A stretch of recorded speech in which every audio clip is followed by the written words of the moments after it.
Belinda and Penguin Random House present this unabridged recording of The Whole Bright Year, written by Deborah Oswald, narrated by Maria Angelico. For Lynn Downs. I began to sing of rich-haired Demeter, reverend goddess, of her and her trim-ankled daughter. Homeric hymn to Demeter. Part 1.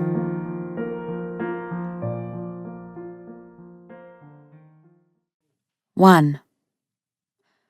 The trees were loaded with fruit, and the peaches were colouring up well.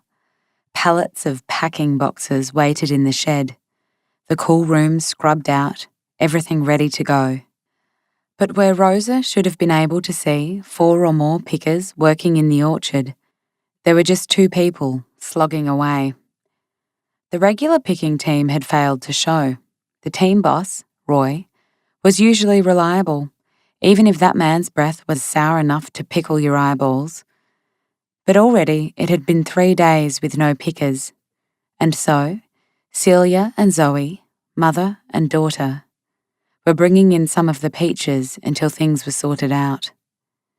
The 2 of them had been working since 5 a.m, and now, mid-afternoon, the sun was fierce and their shirts were soaked with sweat, shoulders slumped from the weight of the picking bags. Rosa's job, as fruit packer, meant she could take refuge in the luxurious shade of the packing shed. This was just as well. She was in her 70s now, and although she accepted her status as a wrinkled crone, it was better that the sun didn't shrivel her up any further, like an over-dried prune. This was mid-December, at the tail end of 1976. The events Rosa was about to witness were, well, maybe they weren't inevitable. She had always endeavoured not to judge other people's behaviour.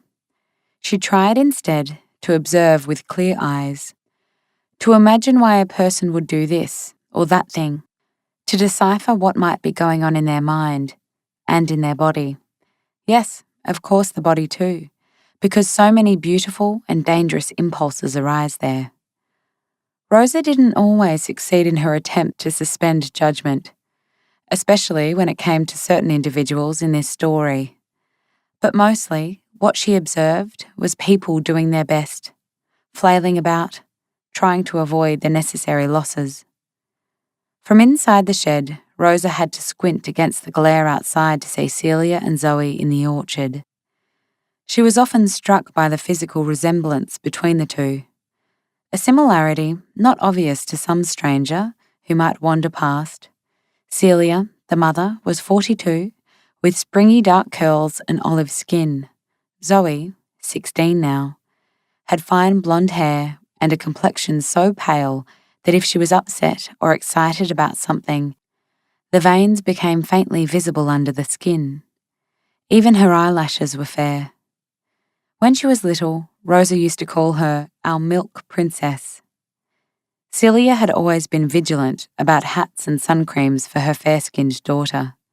Wise if you considered the desiccated faces of so many of the adults in this country, faces crusted with scabs where doctors had burned off their dangerous blotches. But even if Zoe had inherited the colouring of the father, her mannerisms, her eyes, her strong jawline were all the mother. And if an observant person watched them working there, side by side, and saw the way they moved their limbs in the swing of the task, the rhythm of their bodies, that person would acknowledge the resemblance. Rosa had always thought Celia's farm was one of the most beautiful properties in the district. The orchard radiated out from the packing shed yard like chunky slices of a pie, bordered by windbreak rows of conifers. The gravel road continued from the shed for another 200 yards up to Celia's small weatherboard house, with its deep verandas, chicken coop, and veggie garden all tucked in, almost hidden, inside a boundary of hedges and old, generously proportioned trees. The ground fell away behind the house paddock, sloping down to a pretty creek that ran strongly even in the driest summer. At this time of the year, the comic book green foliage of the fruit trees came from a different colour palette to the muted olive green of the surrounding wedges of bushland and the hazy grey-blue shape of the hills beyond that. Some people might think this mix of colours was incongruous or unnatural, but Rosa found it lovely. When Rosa looked out into the orchard again, she saw that Celia and Zoe were emptying their picking bags into the bins on the trailer and climbing onto the small tractor they used to ferry the fruit. Celia drove along the track that looped around the far end of the orchard, where there would be some blessed shade by this time of the day. Leaving Zoe down there to keep picking, Celia then brought the tractor up to the packing shed. "How are you going in here, Rosa?" asked Celia. She scooped up a peach from the bin and inhaled its scent. "The Red Havens are perfect. A day over, if anything." Red Havens were always the first variety of the season on this farm, and as it happened, Rosa's favourite. The strident ring of the telephone made Rosa wince, as it always did, the sound bouncing around the tin walls of the shed. In the corner, a wooden desk and small filing cabinet served as a farm office.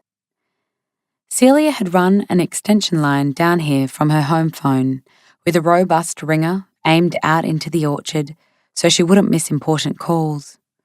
As soon as Celia picked up the phone, Rosa could tell from her tone, without needing to hear the words, that the news was disappointing. Celia covered the receiver with her hand to explain. "Roy's in hospital. Poor guy, cracked a couple of vertebrae." This was why Roy and his pickers had failed to turn up as promised. And according to the series of phone calls Celia then made, it seemed the whole team of workers had scattered, leaving her without anyone to pull in the Red Havens. "Can you believe this? Best season for 5 years and the bloody fruit's going to rot on the trees." Celia made an effort to laugh, even though Rosa could see she was worried. She flipped through the exercise book on the desk, looking for more phone numbers, and muttered half to herself and half to Rosa, "I could maybe hire some students through the teachers' college, but it'd take a few days to arrange that, which doesn't help with the fruit that won't last until... Shit. Santino's not answering his phone. I should try ringing the guy down at the... Oh, not to worry. We'll be fine." Celia stuck at it, making call after call to dredge up experienced pickers from somewhere. She had installed an extra long cord on the handset so she could move around, getting other tasks done whenever she was on the phone. Meanwhile, Rosa got on with the job of packing the peaches from the bins. Sometimes people expressed surprise that Rosa, at the age of 72, was still working in the packing shed for her neighbour. In fact, many growers preferred to have the older women working in the sheds because they were steady and careful with the stone fruit. But it would be fair to say Rosa was one of the oldest packers, and it would be true to say she allowed herself to be a little bit vain about that. People were also surprised that Rosa's accent was still strong, considering she left Hungary before the war and came to Australia decades ago. But because she had always spoken Hungarian with her husband Sandor when they were home together, the old accent got itself cemented in. For days in the packing shed, Rosa twisted her long hair up into a bun to keep her neck cool. She wore comfortable sneakers under her favourite Indian skirt, a flowing ankle-length garment made from red, gold and purple fabric, with tiny mirrors sewn onto it. There would be people who considered this skirt too fancy and overdressed for the packing shed, but Rosa wasn't fussed. The Indian skirt was snug, but not too tight on the belly, and offered good airflow around the haunches on a hot day. She saw no reason not to combine comfort with bright colours. There was plenty of misery in the world. Why not wear something bright with tiny mirrors sewn onto it if there was no one to stop you? It was half an hour later when Celia and Rosa heard a vehicle on the gravel and both headed outside. Hit by the full sun of the yard after the deep shade of the packing shed, they could not immediately make out the occupants of the Holden pulling up next to the trailer. "Hello," Celia called out as Joe swung open the driver's door, rolling up the sleeves of his business shirt. Even adjusting for her bias as his mother, Rosa had no doubt her son Joseph was a good-looking man. From his father, there were cheekbones, broad shoulders, and an abundance of lovely wavy hair. So it counted as even more of a shame that Joseph had allowed himself to accumulate a little pudge around his middle. Rosa would have liked to blame Heather, the wife, but in fact it was Joseph's drinking that had lodged itself round his belly. Then again, he drank too much because he wasn't happy with the woman he was married to, even if he himself was refusing to face that. So Rosa decided she could in fact blame her son's belly on Heather. "Do you want a cold beer on this stinking day?" Celia asked him. "Nah, I'm fine, thanks." "Of course he's fine," said Rosa. "All he's done is drive here in his air-conditioned car from his air-conditioned office." Joseph worked as a solicitor, with his own practice in town. A safe but very boring job, Rosa would have said if anyone were to ask for her opinion of this career choice. Joe leaned down to kiss his mother on both cheeks, sliding his face away from her questioning gaze. "How are you, Mum?"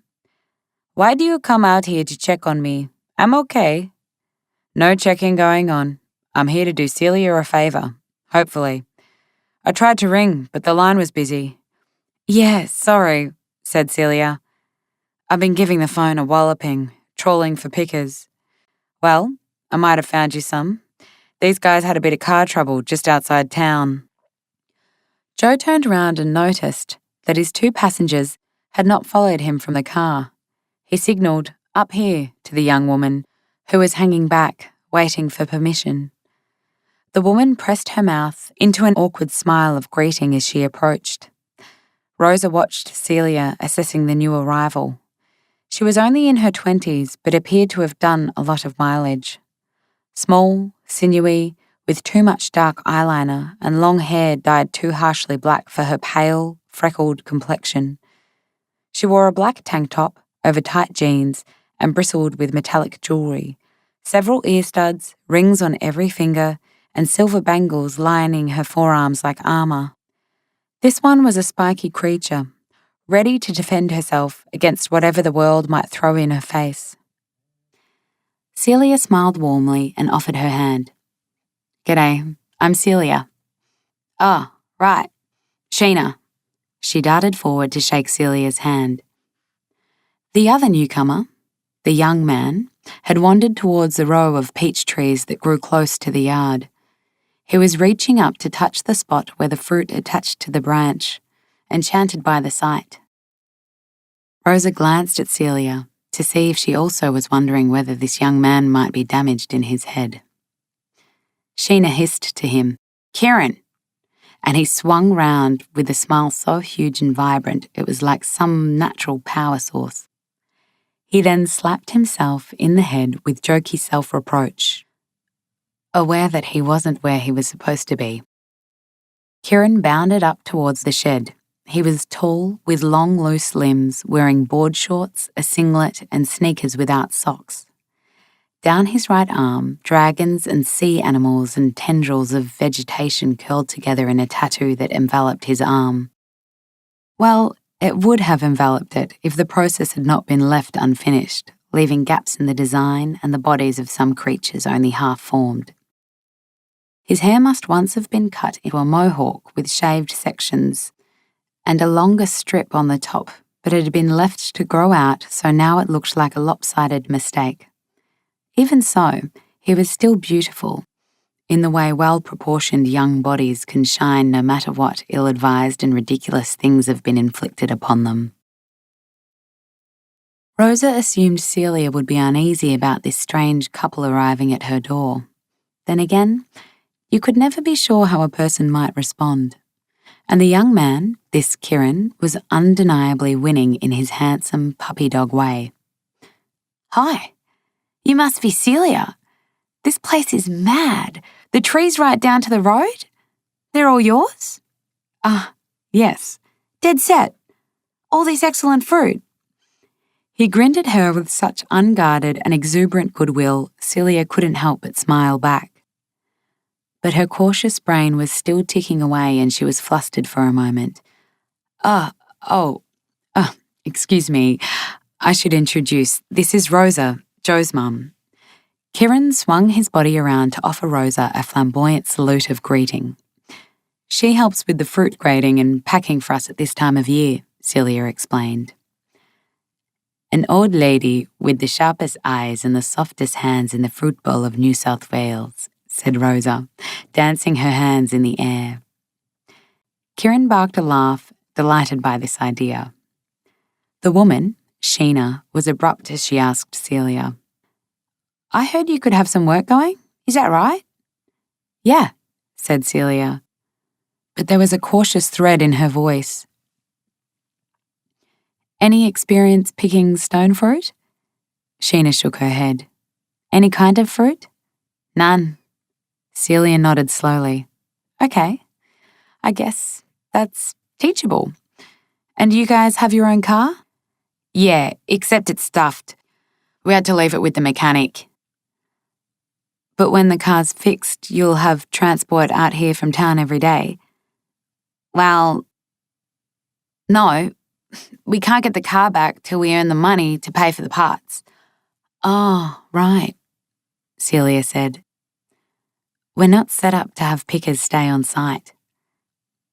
She was about to send these two away when the phone rang, relayed to the large bell on the corrugated iron wall, a sound so sudden and piercing it made the young woman jerk with fright.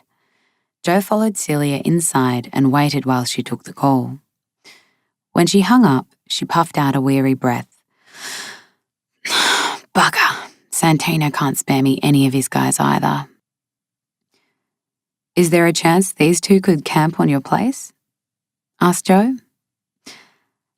I decided years ago not to go that way.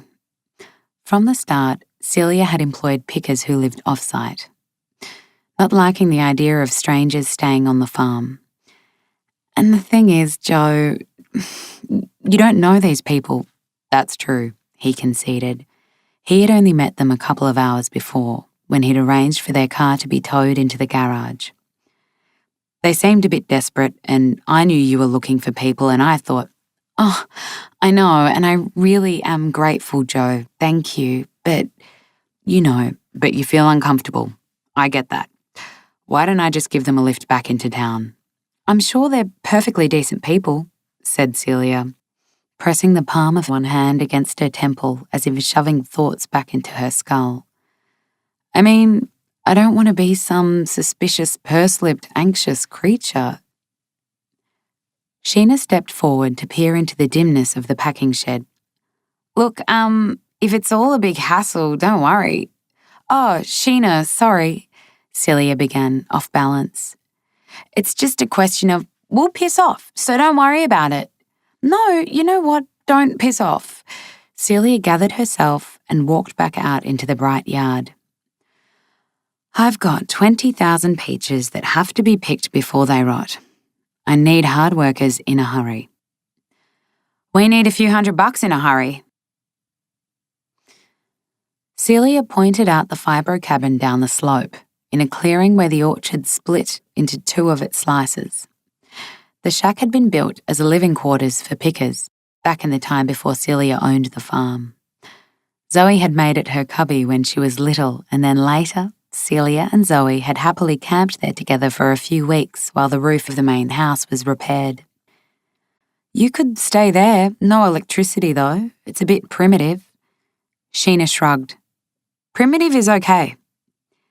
And it's grubby, but we can clean it up. Why don't we go and find what we need to make the place decent, yeah? Sure, thanks, said Sheena.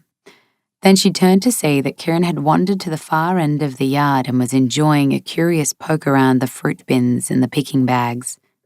Kieran, she snapped at him. Stop fiddling with the people's stuff. It's okay, really, Celia reassured her. In fact, Kieran, why don't you stay here and Rosa can show you how that gear works?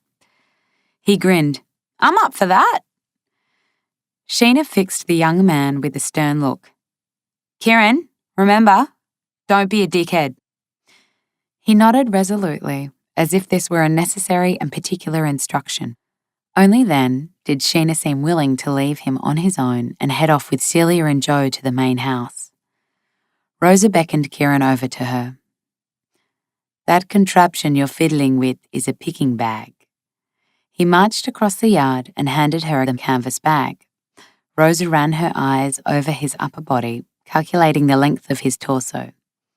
"You're tall, so I need to adjust this part to fit you."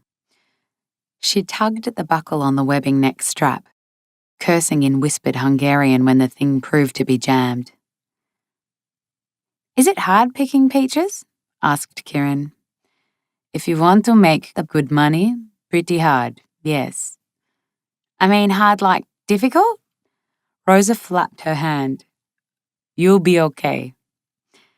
"This is such a beautiful place," said Kieran, his bright gaze scanning the orchard. "And you got peaches on tap. Oh, I guess you guys get sick of eating peaches." "Not so much.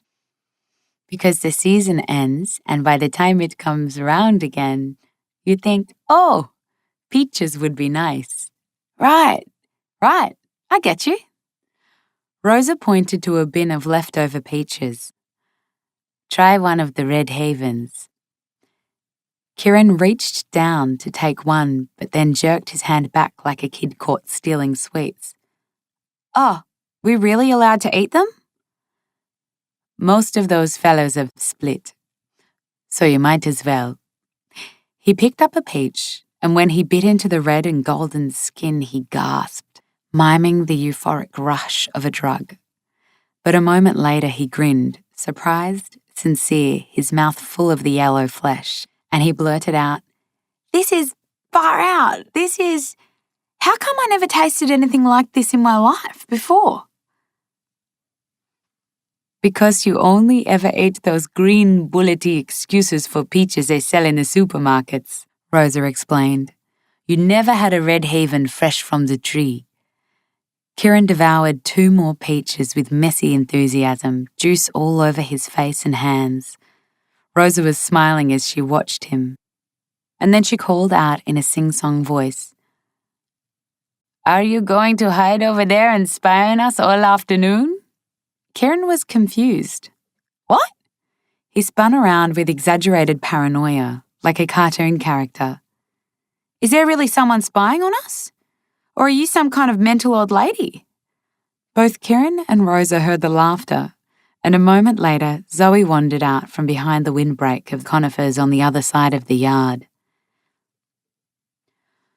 "So, Missy, are you agreeing with this gentleman that I'm a mental old lady?" asked Rosa. Zoe waggled her head and smiled, peeling the hat off her hair, which was matted with sweat. "This is our Zoe," Rosa explained to the young man. "Oh, right. Hi, Kieran, I'm Kieran." He leapt forward and offered Zoe his hand to shake. Zoe took his hand, but then quickly withdrew. "Ah, sticky." "Sorry, peach juice." He started to lick the juice off his hand and Zoe laughed with surprise. At that moment, Sheena returned from the main house, arms full of cleaning gear, just in time to see Kieran licking his hand like an overexcited dog.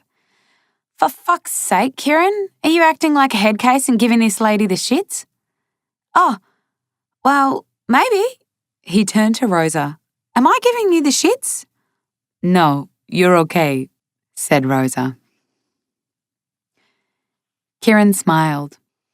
"I guess Zoe might think I'm a head case. Sheena, meet Zoe."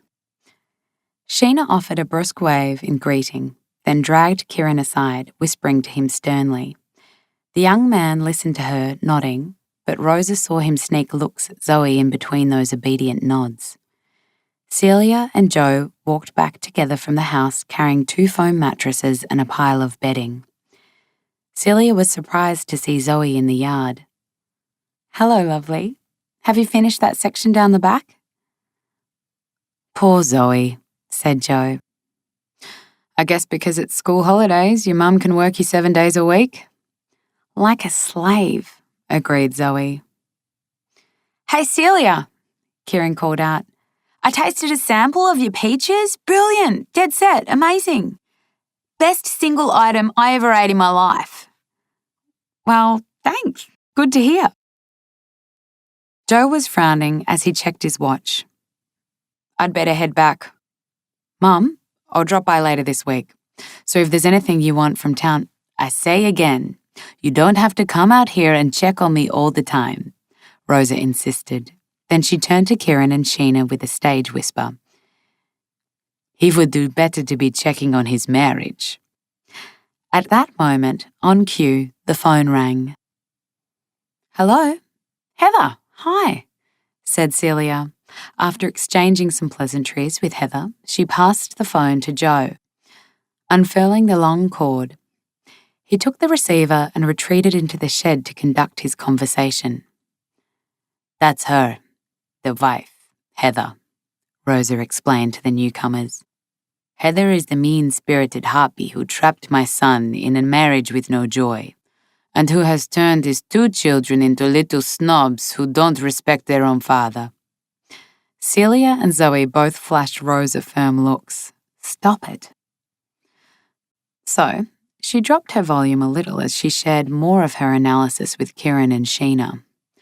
Joseph and Heather, they don't have sex.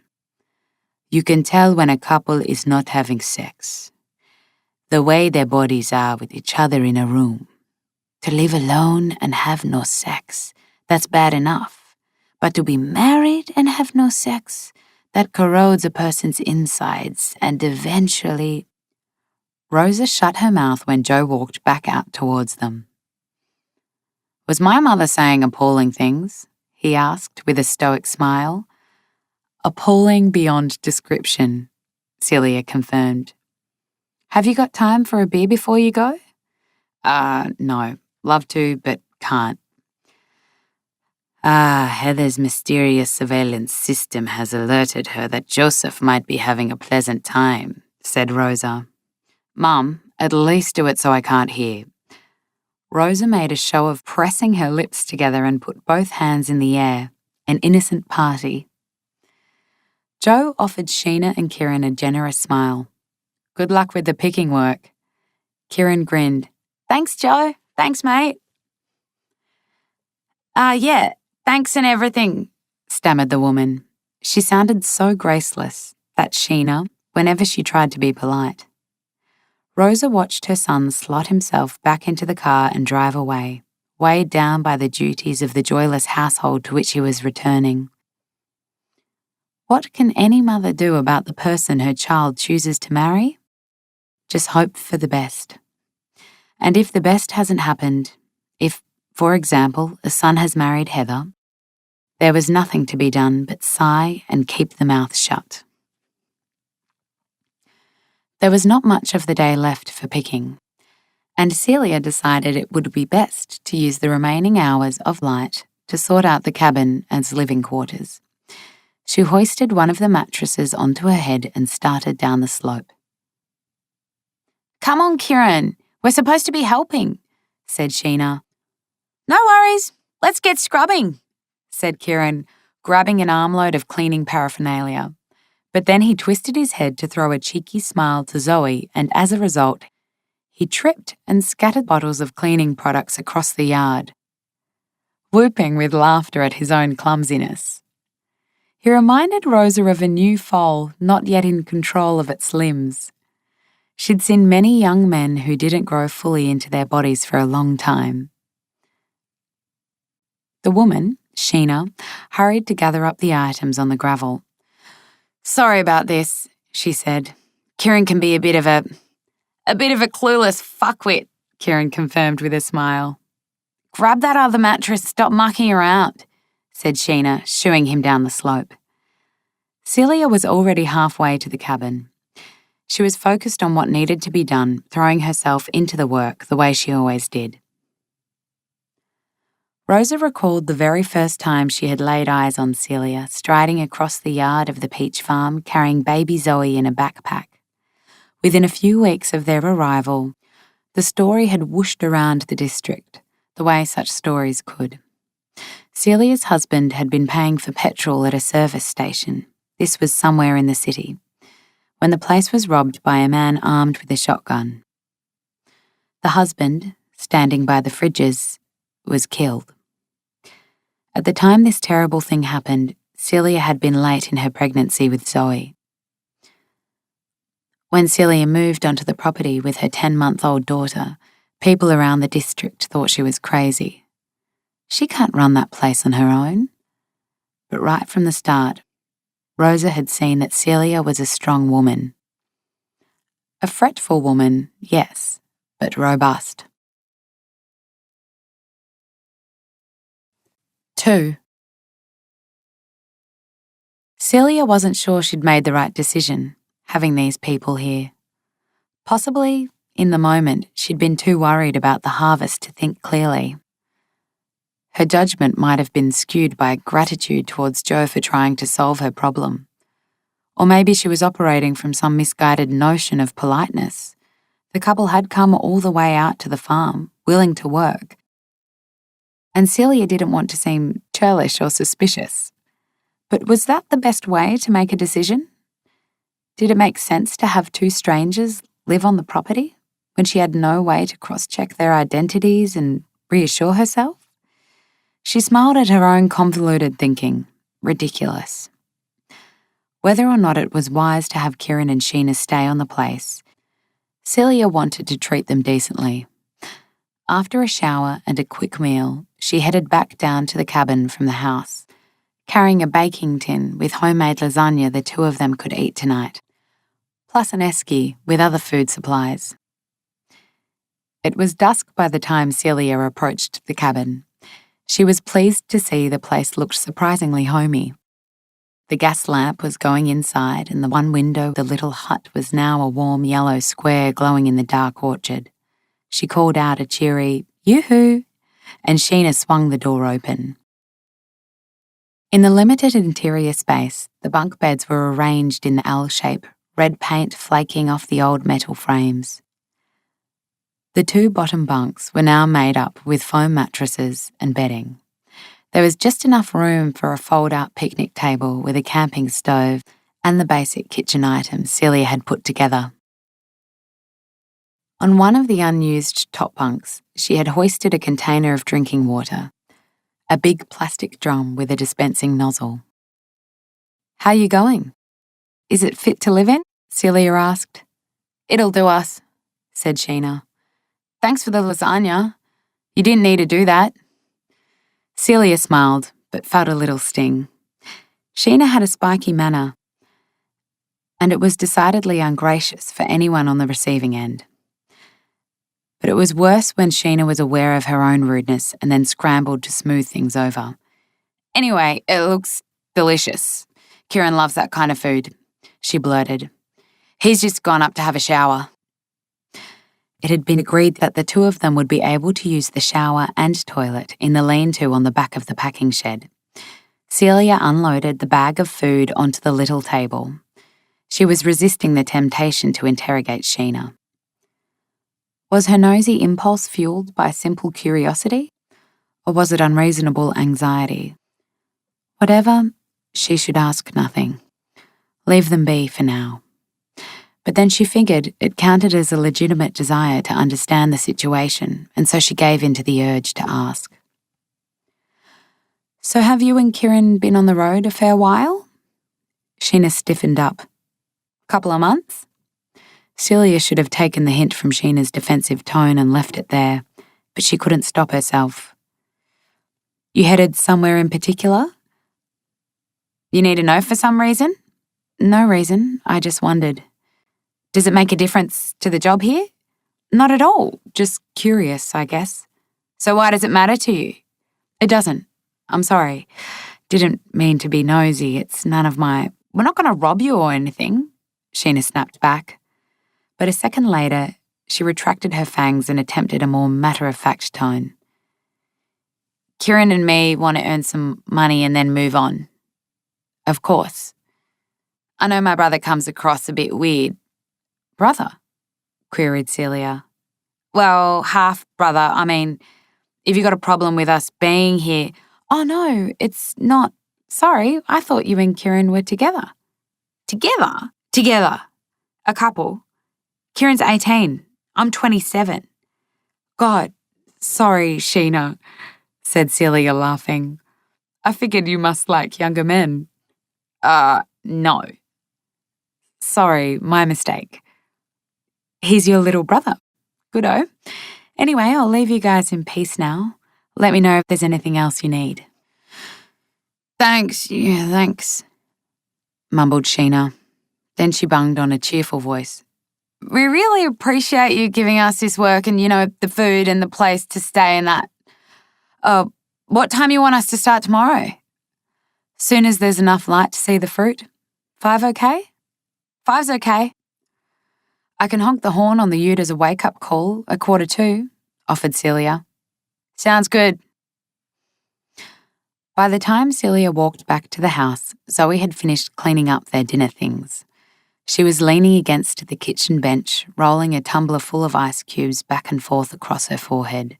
Celia laughed. First stinking hot day knocks you around, doesn't it? Definitely. I'm trying this new method to cool my brain down. Give us a go. Zoe leaned over to hold the icy glass against her mother's temple. Yeah, that's good. That works. Zoe filled another tumbler with ice cubes and handed it to Celia. Thanks, sweetheart. The two of them flopped against the bench side by side, letting the ice cubes draw some of the heat out of their skin. Hey, said Celia eventually. She's a prickly customer, Sheena. Bit old for the guy, isn't she? See, we were wrong about them. They're half-brother and sister. Ah, said Zoe, nodding slowly. That fits.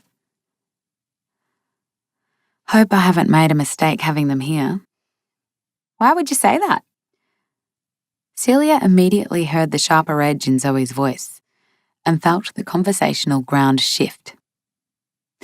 This was how it could be between them these days, flipping, sometimes with dizzying speed, from a warm and companionable moment to a tense confrontation in which Celia was always, apparently, the unreasonable one. Well, said Celia, I just think Kieran and Sheena seem sort of... What? You're into judging them already? No, well, a bit maybe. More than a bit, pronounced Zoe with its slightly self-righteous tone that always made Celia spring to defend her position. It's a matter of trying to read people. That's a perfectly reasonable thing to do.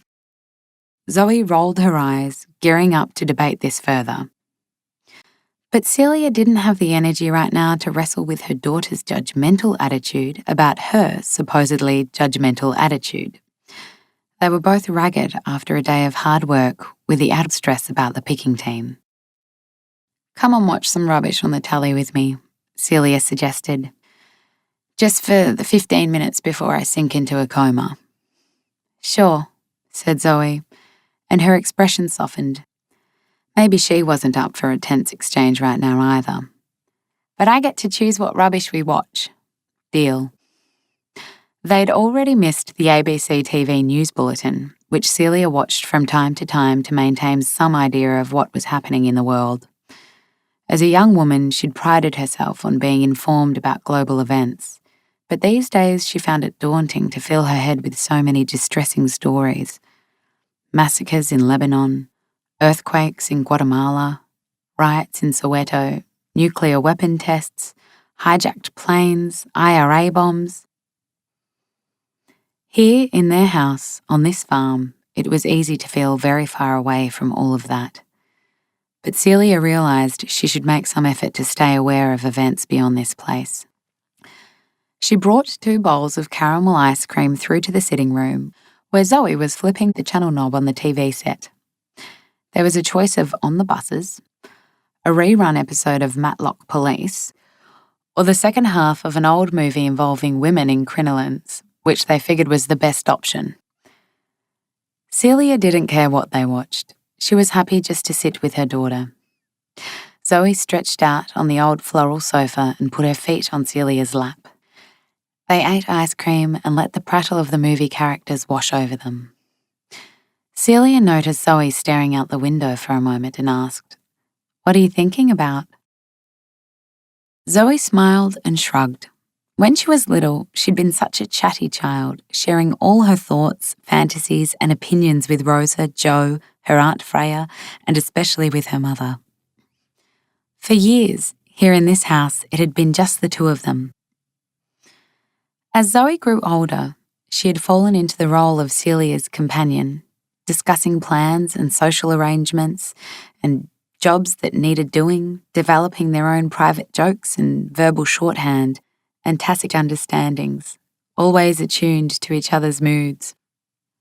Celia had been aware this was happening, and she was wary of her child taking on an inappropriate emotional burden.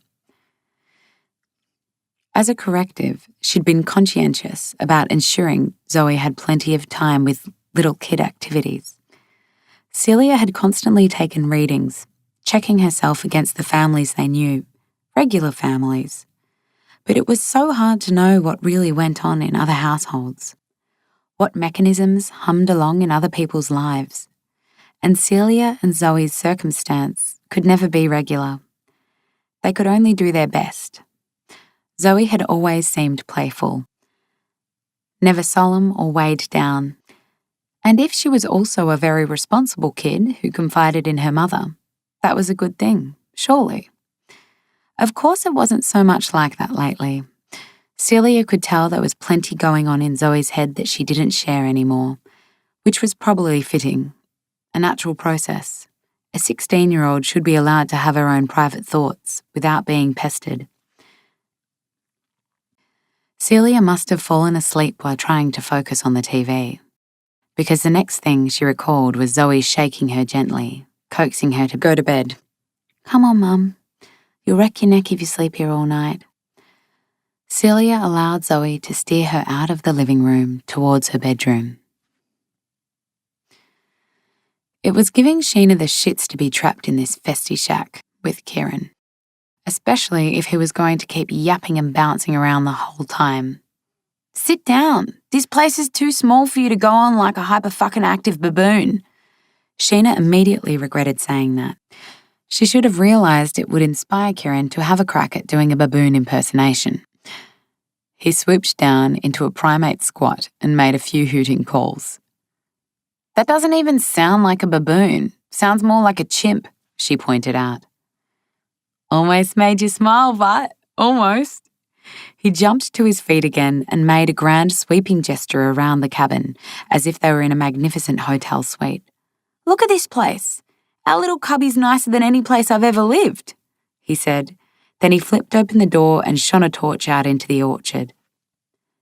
"Check out those peach trees." He picked out tree after tree with the torch beam. "Look at them, all in rows. Wop, growing food. What a top thing. What do you reckon it'd cost to buy a place like this?" "Oh, right, and where would you get the money?" asked Sheena. "I'm just saying, if you could, it'd be incredible. Kieran, don't get carried away. We only just got you a bit settled down." "Yeah, I'm too much of a spaz to run a farm. I'm not saying that." Kieran suddenly flicked the torch off and spun around to face Sheena. "Hey, what do you reckon about Zoe?" Sheena shrugged. "Bit up herself." "You reckon?" "I didn't think up herself. She's really, what's the word?" Kieran whacked himself in the side of the head, trying to dislodge whatever was clogging his thought process. "Kieran, go to bed. You and me are going to work our guts out tomorrow. The more peaches we pick, the sooner we get the car back." "Roger that," said Kieran, saluting. "Thanks, Sheena." "Have I said thanks?" "About 4,000 million times." "Huh, but I mean it," he said, and darted across to pepper her hand with grateful kisses. "Get off me. Sleep. Now." Sheena turned the gas lamp off as they climbed into the two bottom bunks. Kieran's feet hung a few inches over the edge, and the foam mattresses were thin enough to feel the wooden slats jabbing through. But 30 seconds after he bunched up the pillow under his head, Sheena could hear her brother's breathing fall into the slow, regular rhythm of sleep. He was lucky, deep asleep within a minute of closing his eyes. He wasn't one to be awake half the night, head full of prickly thoughts. Kieran didn't hold anything in his head for long, 10 seconds tops. So he never had black thoughts poking him awake every few minutes. It was up to Sheena to do the thinking and worrying for him. Lucky Sheena. Kieran had always been an impulsive kid, a disastrous idiot on many occasions, but never malicious. There wasn't a single nasty bone in that body sprawled over there on the bunk, especially compared to Sheena's other maggot brothers. Compared to Sheena herself, Kieran was a way nicer human than all of them. She wasn't sure how that had happened. They'd all grown up in the same hopeless joke house with the same custard-brained mother, but some of them had different fathers. Kieran's dad was a good-natured, if useless, lump of a man. So maybe that was it. Genetics. For whatever reason, Kieran turned out a good guy. Not necessarily in terms of what he did, but in his heart. Sheena didn't see that in many people, so she didn't want to watch it get taken advantage of, which could easily happen to a kid like Kieran. He could get sucked in by the wrong people, like his poisonous mate Mick, and end up in a mess because he had no protective coating. One handy thing about this godforsaken place that'd been marooned was the lack of telephones, not counting the owner's phone. It was a relief to think Kieran couldn't ring Mick or any of his deadhead cronies. The longer without contact with those losers, the better. The sound of Kieran's sleep snuffles was beginning to shit Sheena to tears. She had a spiteful urge to reach across and thump him in the guts. But if she did that, he'd wake up and start yapping about something, and that'd be even more annoying. Sheena yearned for some form of amnesia, to wipe the mind clean, forget every person and every event that had ever happened in her life. She tried a breathing exercise she'd seen on a yoga TV show. She really needed to get to sleep, as rapidly as possible. They had to get up at fucking dawn to pick fucking peaches all fucking day. Physical exhaustion usually allowed Celia to sink into deep sleep for 4 hours, but it wasn't enough to let her stay there. Most nights, like tonight, she would find herself awake at 2 a.m. Sometimes she would lie in bed and try to bully herself back to sleep. But often, like tonight, she made herself some herbal tea and prowled the house in bare feet, careful not to wake Zoe. Celia had always been an anxious person, but on the normal scale, at the anxious end of normal. Then when her husband Marcus was killed, the fact of it blasted through her life like a meteor that scorched away all the calming fixtures people install in their minds to diffuse anxiety. An unthinkable, malignant thing had happened, so anything could happen. The world was a dangerous place. Most people had the luxury of ignoring that, but she could not. Celia was generally okay in the daytime. In daylight, her mind was busy with the 1,000 jobs it needed doing, but the middle of the night was a different universe. In the middle of the night, she would wake up and the dangers would be there. They must have oozed up while she slept, until her brain was awash with panic. The panic was sometimes formless, but often about Zoe. When Zoe was born, they had put her on Celia's chest and the baby had looked her mother straight in the eye. The challenge was there. I must protect this human being. Celia had maintained a policy of never cotton-wooling Zoe, and she followed the policy as an act of will.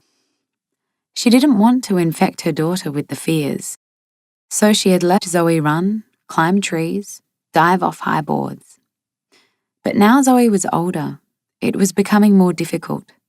Now there was so many more terrifying possibilities that silted up in Celia's brain.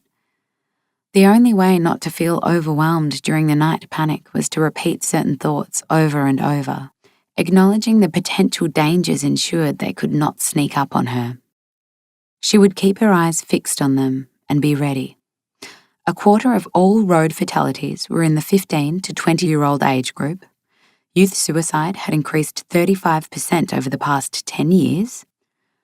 The leading cause of death for teenagers was now drug overdose, and reports of sexual assault of girls were up more than 40%, and on and on.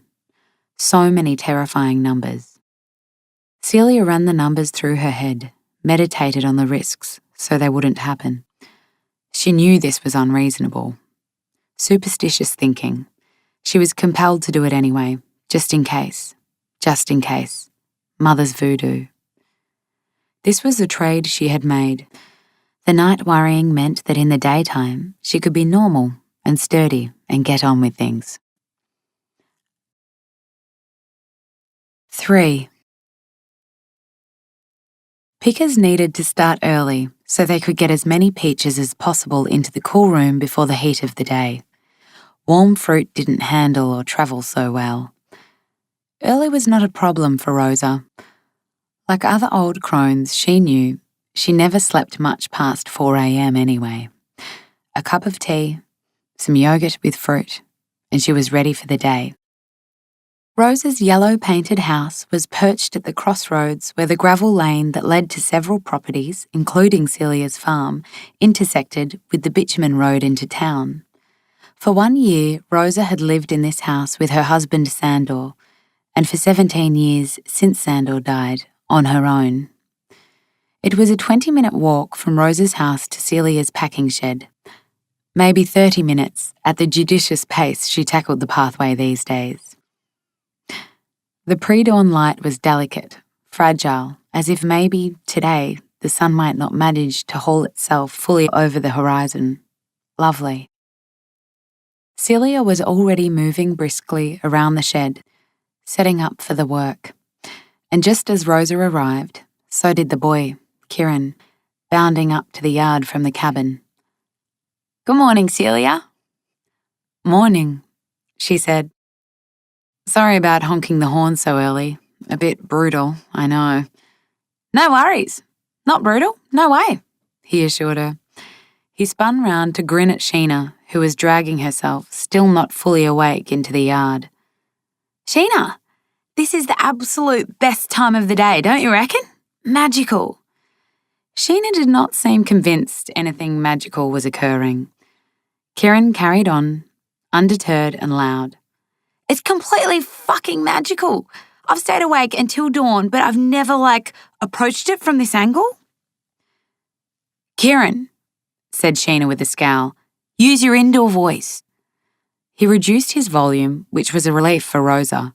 Even for her, it was a little early in the day for this level of boisterous enthusiasm. In what Rosa supposed was his indoor voice, the young man addressed Celia. "I gotta tell you, I'm totally psyched about this picking thing." "Well, that's great," Celia smiled, encouraging. "Today we'll be picking the Red Havens." She used some peaches already in the shed as examples to demonstrate to the newcomers. We start with what's called a colour pick. We take any fruit coloured from this. She held up a deeply red, almost overripe peach. To this. She showed them another peach that was just blushing its way there. After that, we do the strip pick. We take off whatever fruit is left. Does that make sense? Sheena and Kieran both nodded. "Let me set you up with bags." While Celia moved to the side bench to find 2 of the better picking bags, Kieran reached for the peaches she'd shown them. He held the peaches close to his face and turned them back and forth with his eyes scrunched up, as if absorbing the colours. Then he sniffed both of them like a curious animal. It was when he started to brush the furry skin of the fruit against his cheek, trying out the sensation, that Sheena flashed him a warning glare. "You look weird." The boy didn't see Sheena glaring at him, or perhaps he was deliberately ignoring her. Rosa was not sure which. But a moment later, when Zoe appeared, he forgot about those peaches in a flash. His attention was entirely captured by her. "Hi," said Zoe in a general greeting. "Mum, I found some hats." "Terrific. Thanks, sweetheart." Celia handed the comfortably battered straw hats to Kieran and Sheena. "You'll need these. It gets very hot out there." "Hot. Got it," said Kieran, tucking some of the longer loose strands of his hair up under the brim. A steady working pace is the go, Celia advised. Sheena eyeballed her brother. Hear that, Kieran? Steady working. Kieran grinned. You watch me. I'm going to be so good, you'll be going, is that Kieran? Is that hard-working legend really my little brother? And then he glanced at Zoe. He was showing off for her benefit. That was obvious to Rosa, and indeed would be obvious to any person with eyes in their head. Let's get cracking, said Celia. Zoe drove the little tractor out of the yard, down between the orchard rows, taking the trailer and the stepladders to the section to be picked that morning. Celia followed on foot with Sheena and Kieran. She adjusted the picking bags to suit the two of them. It was always best to make sure the webbing strap hung comfortably on the neck and shoulders, and the bag sat at the correct level against the body. She then showed them how the picking was done, how to select which peach to take, ease or gently snap it away, taking care not to tear the skin on surrounding sharp branches, then place the fruit in the canvas picking bag. Once the bag was full, they would release the straps in the bottom and let the peaches roll gently into the bins on the back of the trailer. Kieran and Sheena started on the colour pick with Celia working alongside them, answering any questions. But once the bins began to fill up, she was busy ferrying the fruit back to the shed, helping Rosa with the packing and working the phone to liaise with the markets and hunt for more pickers. Whenever there was a gap, Celia would hop in and do some of the picking, but mostly it was Zoe who stayed out in the orchard with the newcomers. As for Kieran and Sheena, they were tentative at first, wary of making mistakes, nervous of damaging the peaches. When the sun really got itself going and the heat intensified, Celia drove the tractor back into the orchard with a plastic cooler to refill the pickers' water bottles. Kieran, Sheena and Zoe all stopped work for a few moments to guzzle water. Thanks heaps for this, said Kieran. You need to keep the water up, Celia advised. Reckon?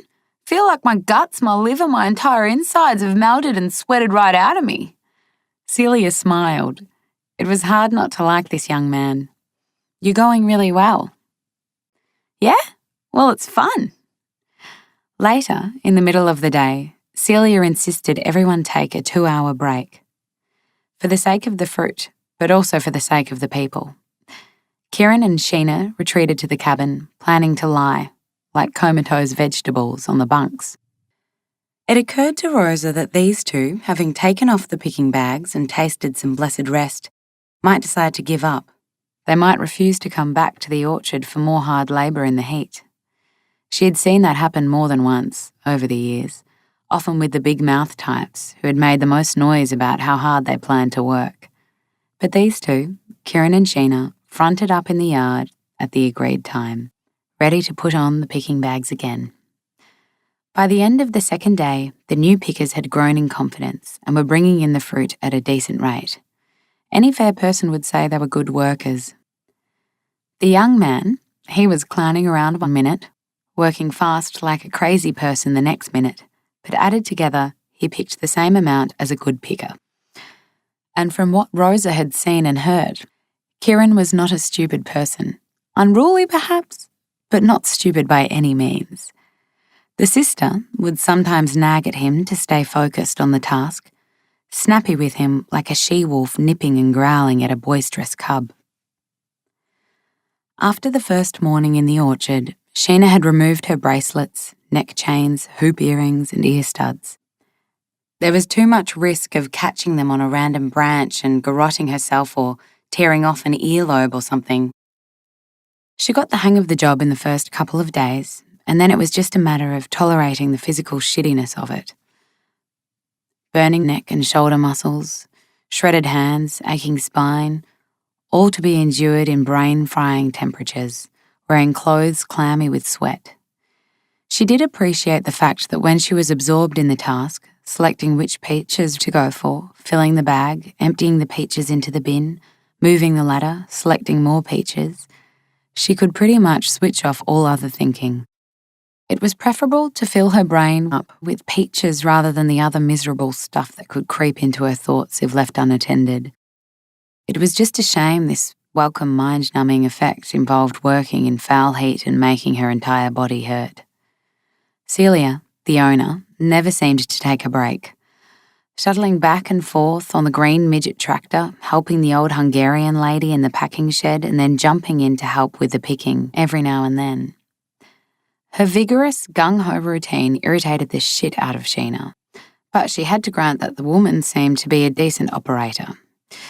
She was paying reasonable money, and the fact was, she had given Kieran and Sheena a go. Even so, Sheena knew Celia's judgment of them was buzzing whenever they were in contact. From the first moment they'd met, her skin had prickled under Celia's critical gaze. Assessing, scrutinising, disapproving. Sheena was used to copying that most places she went. Now, after 4 days working on the farm, she could still feel Celia's eyes on Kieran and her. She could practically hear the suspicious questions whirring in the woman's head, and occasionally some of those questions would come out of her mouth, always with a fake chatty tone that didn't fool Sheena for 1 second. "So, Kieran, you would have finished school, this year?" asked Celia as she refilled their water bottles from the cooler on the trailer. "Oh, well, not exactly," said Kieran. "Did you leave early?" "Kind of." Kieran threw Sheena a look. What should I say? He had enough sense to avoid blurting out too much to this woman, but it was never much chop at lying. And Celia, she wasn't going to let it go, even if she was smiling, as she said, "Well, school's broken up for the year now anyway." Yep. "So you guys are using the break to explore the country a bit, are you?" Kieran shrugged. "I guess. Is that what we're doing, Sheena?" "Have you got a wish list of places to visit?" Celia asked. Not really. I suppose it depends how much time you have and if you need to be back by any particular date. Have you got plans for..." "Oh, well, see, things got a bit messy and Sheena thought..." "Oi, Kieran, help me move this ladder," said Sheena, shifting her body between the two of them, shielding her brother from any more of Celia's friendly questions. "Sure," said Kieran and grabbed the ladder. Celia went back to work rearranging the bins on the back of the trailer. Sheena assumed the woman thought Kieran was some kind of thicko, on account of him not finishing high school, plus how he came across generally. Actually, Kieran was of above-average intelligence, officially. A counsellor at one of the primary schools had tested him. But without a steady family and all the proper stuff that should have been assembled around him, there was no firm ground for any brain power to rest on. And once you chucked in the brain-frying drugs and the impulsive streak that ran through him, it was no wonder people thought he was retarded. Then again, the part of Kieran that seemed dumb was wound in tight with the part of him that was playful and kind.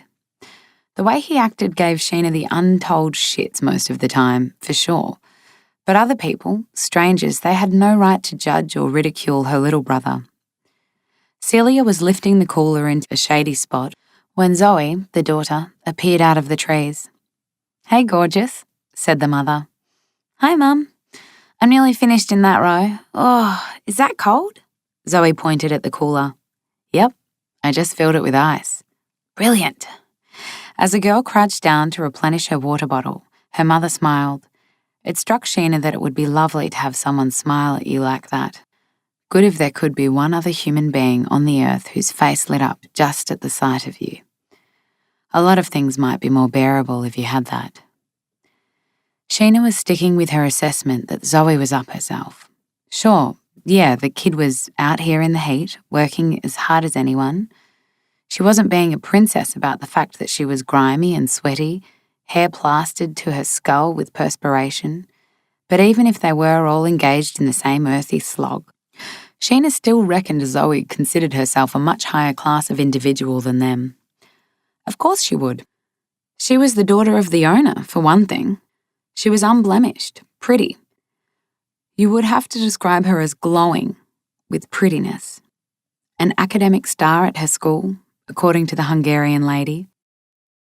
The only reason Zoe was out here working and sweating like a loser was because it was school holidays and she could earn some play money. This was a girl who was all set to go to university, to land some high-end career and then marry some rich guy, a girl who'd never end up stuck with a job picking fruit because there was no other choice. Most of the time, Zoe worked in the next row of trees, away from Kieran and Sheena. And that was fine by Sheena, because whenever the girl was anywhere nearby, Kieran would start showing off something chronic. Once, this was the end of the 4th day, Zoe came over to empty her picking bag into the bin at the same time as Kieran. "How you going this arvo, Zoe?" he asked.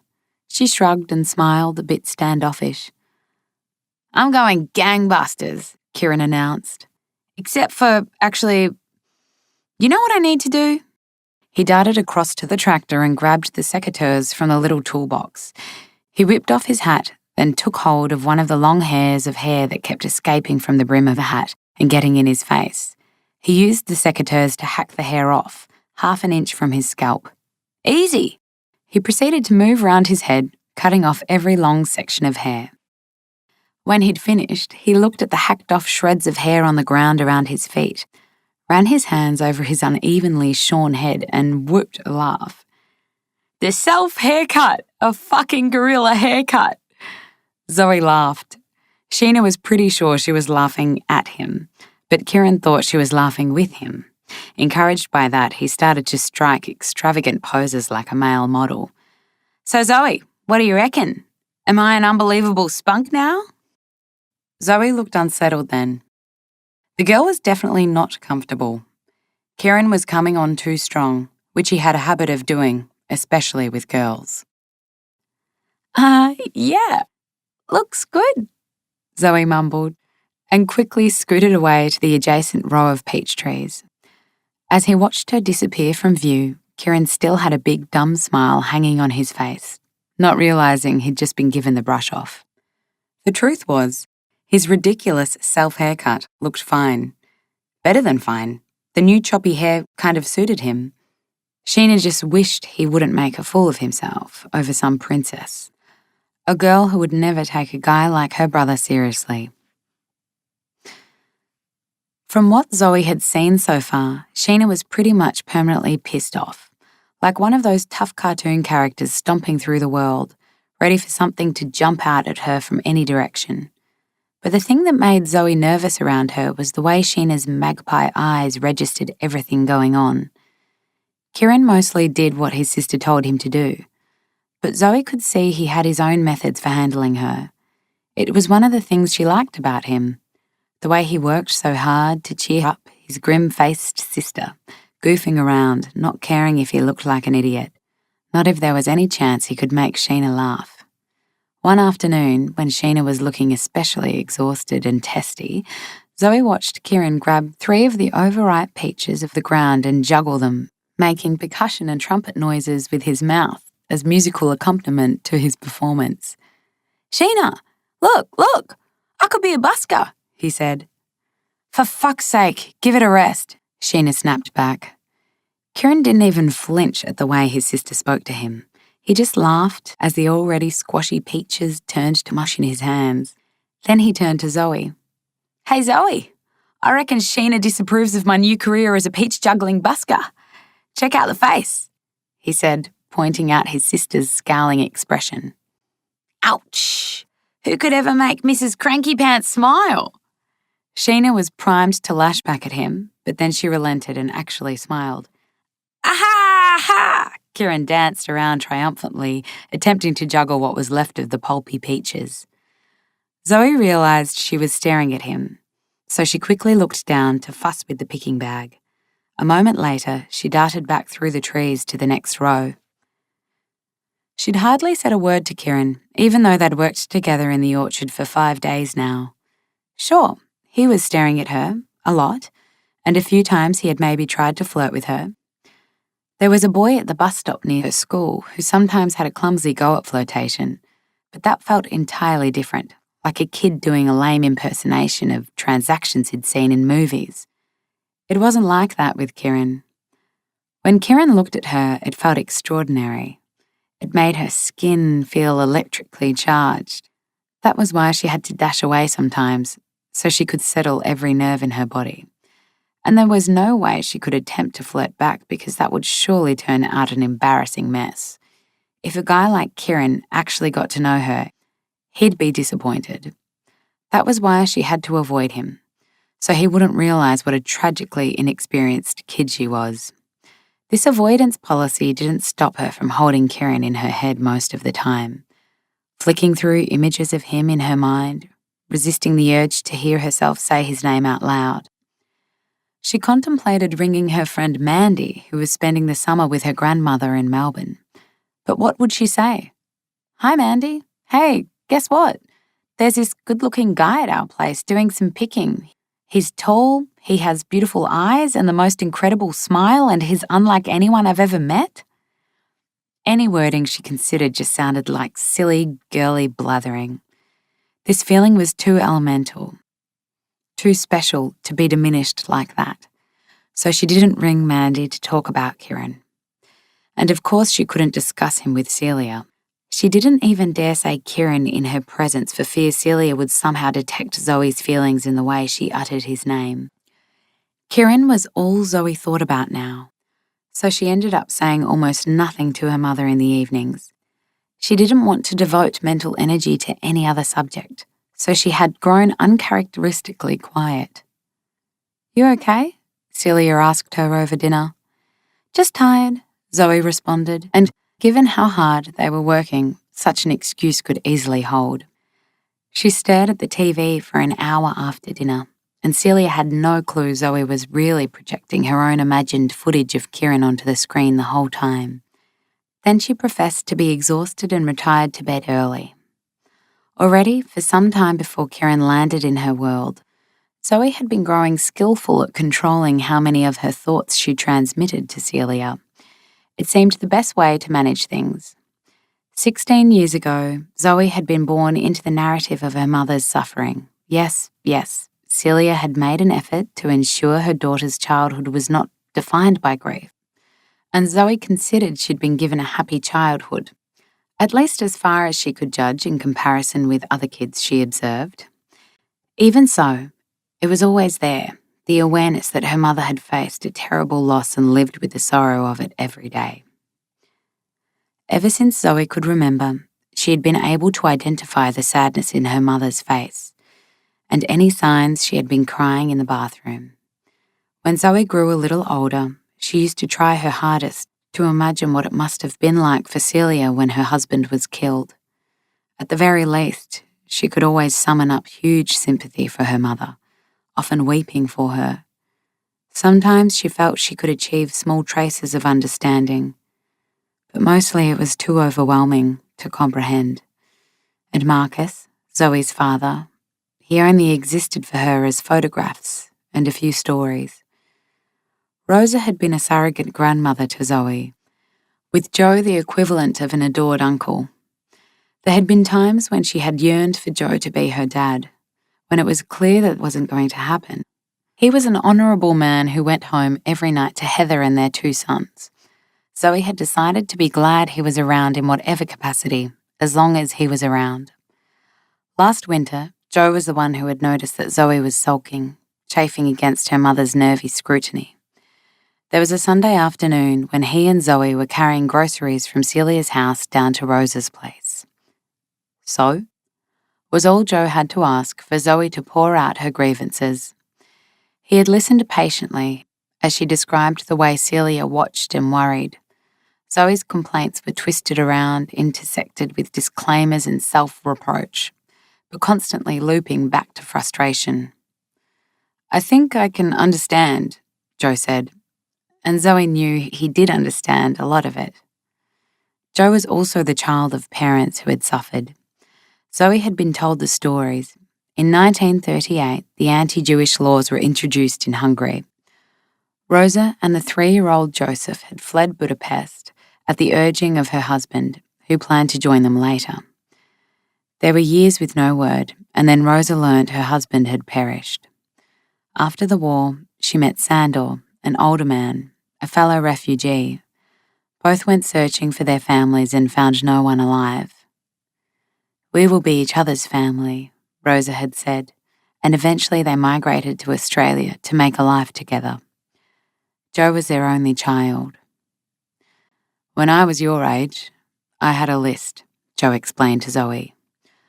Whenever my parents mentioned someone, a person who died, relatives who went missing, I wrote the name on a list I hid in my stationery drawer. I kept a tally of all the dead people so I could get my head around it. Did it help? Zoe asked him.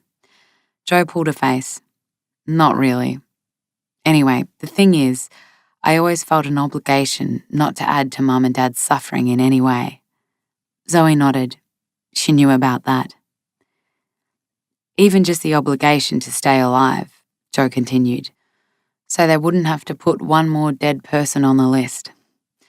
It wasn't exactly the same for Zoe. She didn't feel pressure to stay alive. Dying wasn't an immediate possibility plonked in front of her. For Zoe, it was the pressure to be happy, so her mother wouldn't feel bad. In recent months, there had been times Zoe felt herself sinking into black moods she found hard to decipher or regulate.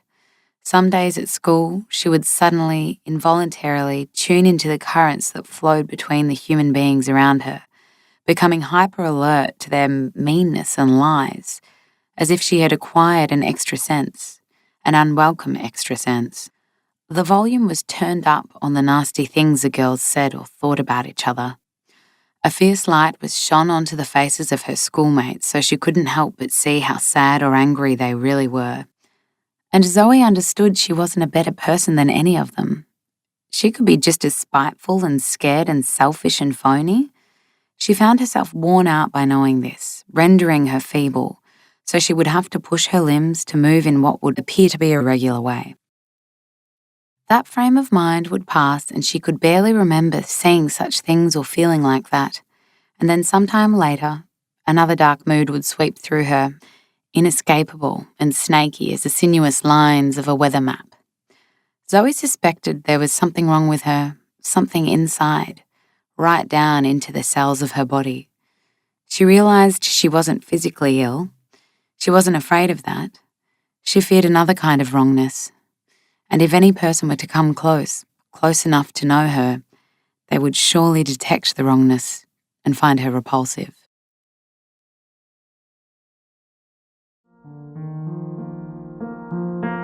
This is the end of CD 1. The book continues on CD 2.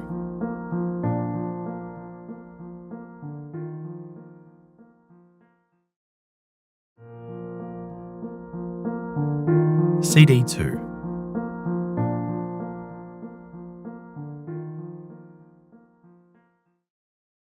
People looking at Zoe on the bus, at school, at home, wouldn't notice any difference.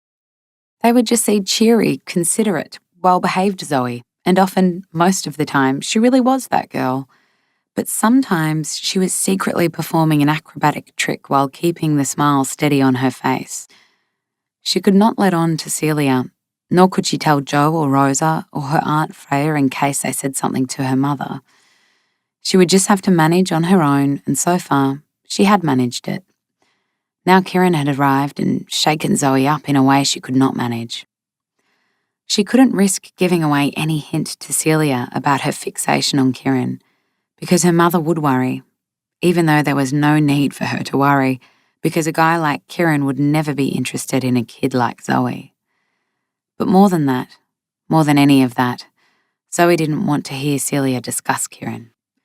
She didn't want any more of Celia's thinking patterns installed in her brain, patterns full of warnings and boundaries and logical reasons why this guy was a concern. Zoe wanted to be left alone to think about Kieran.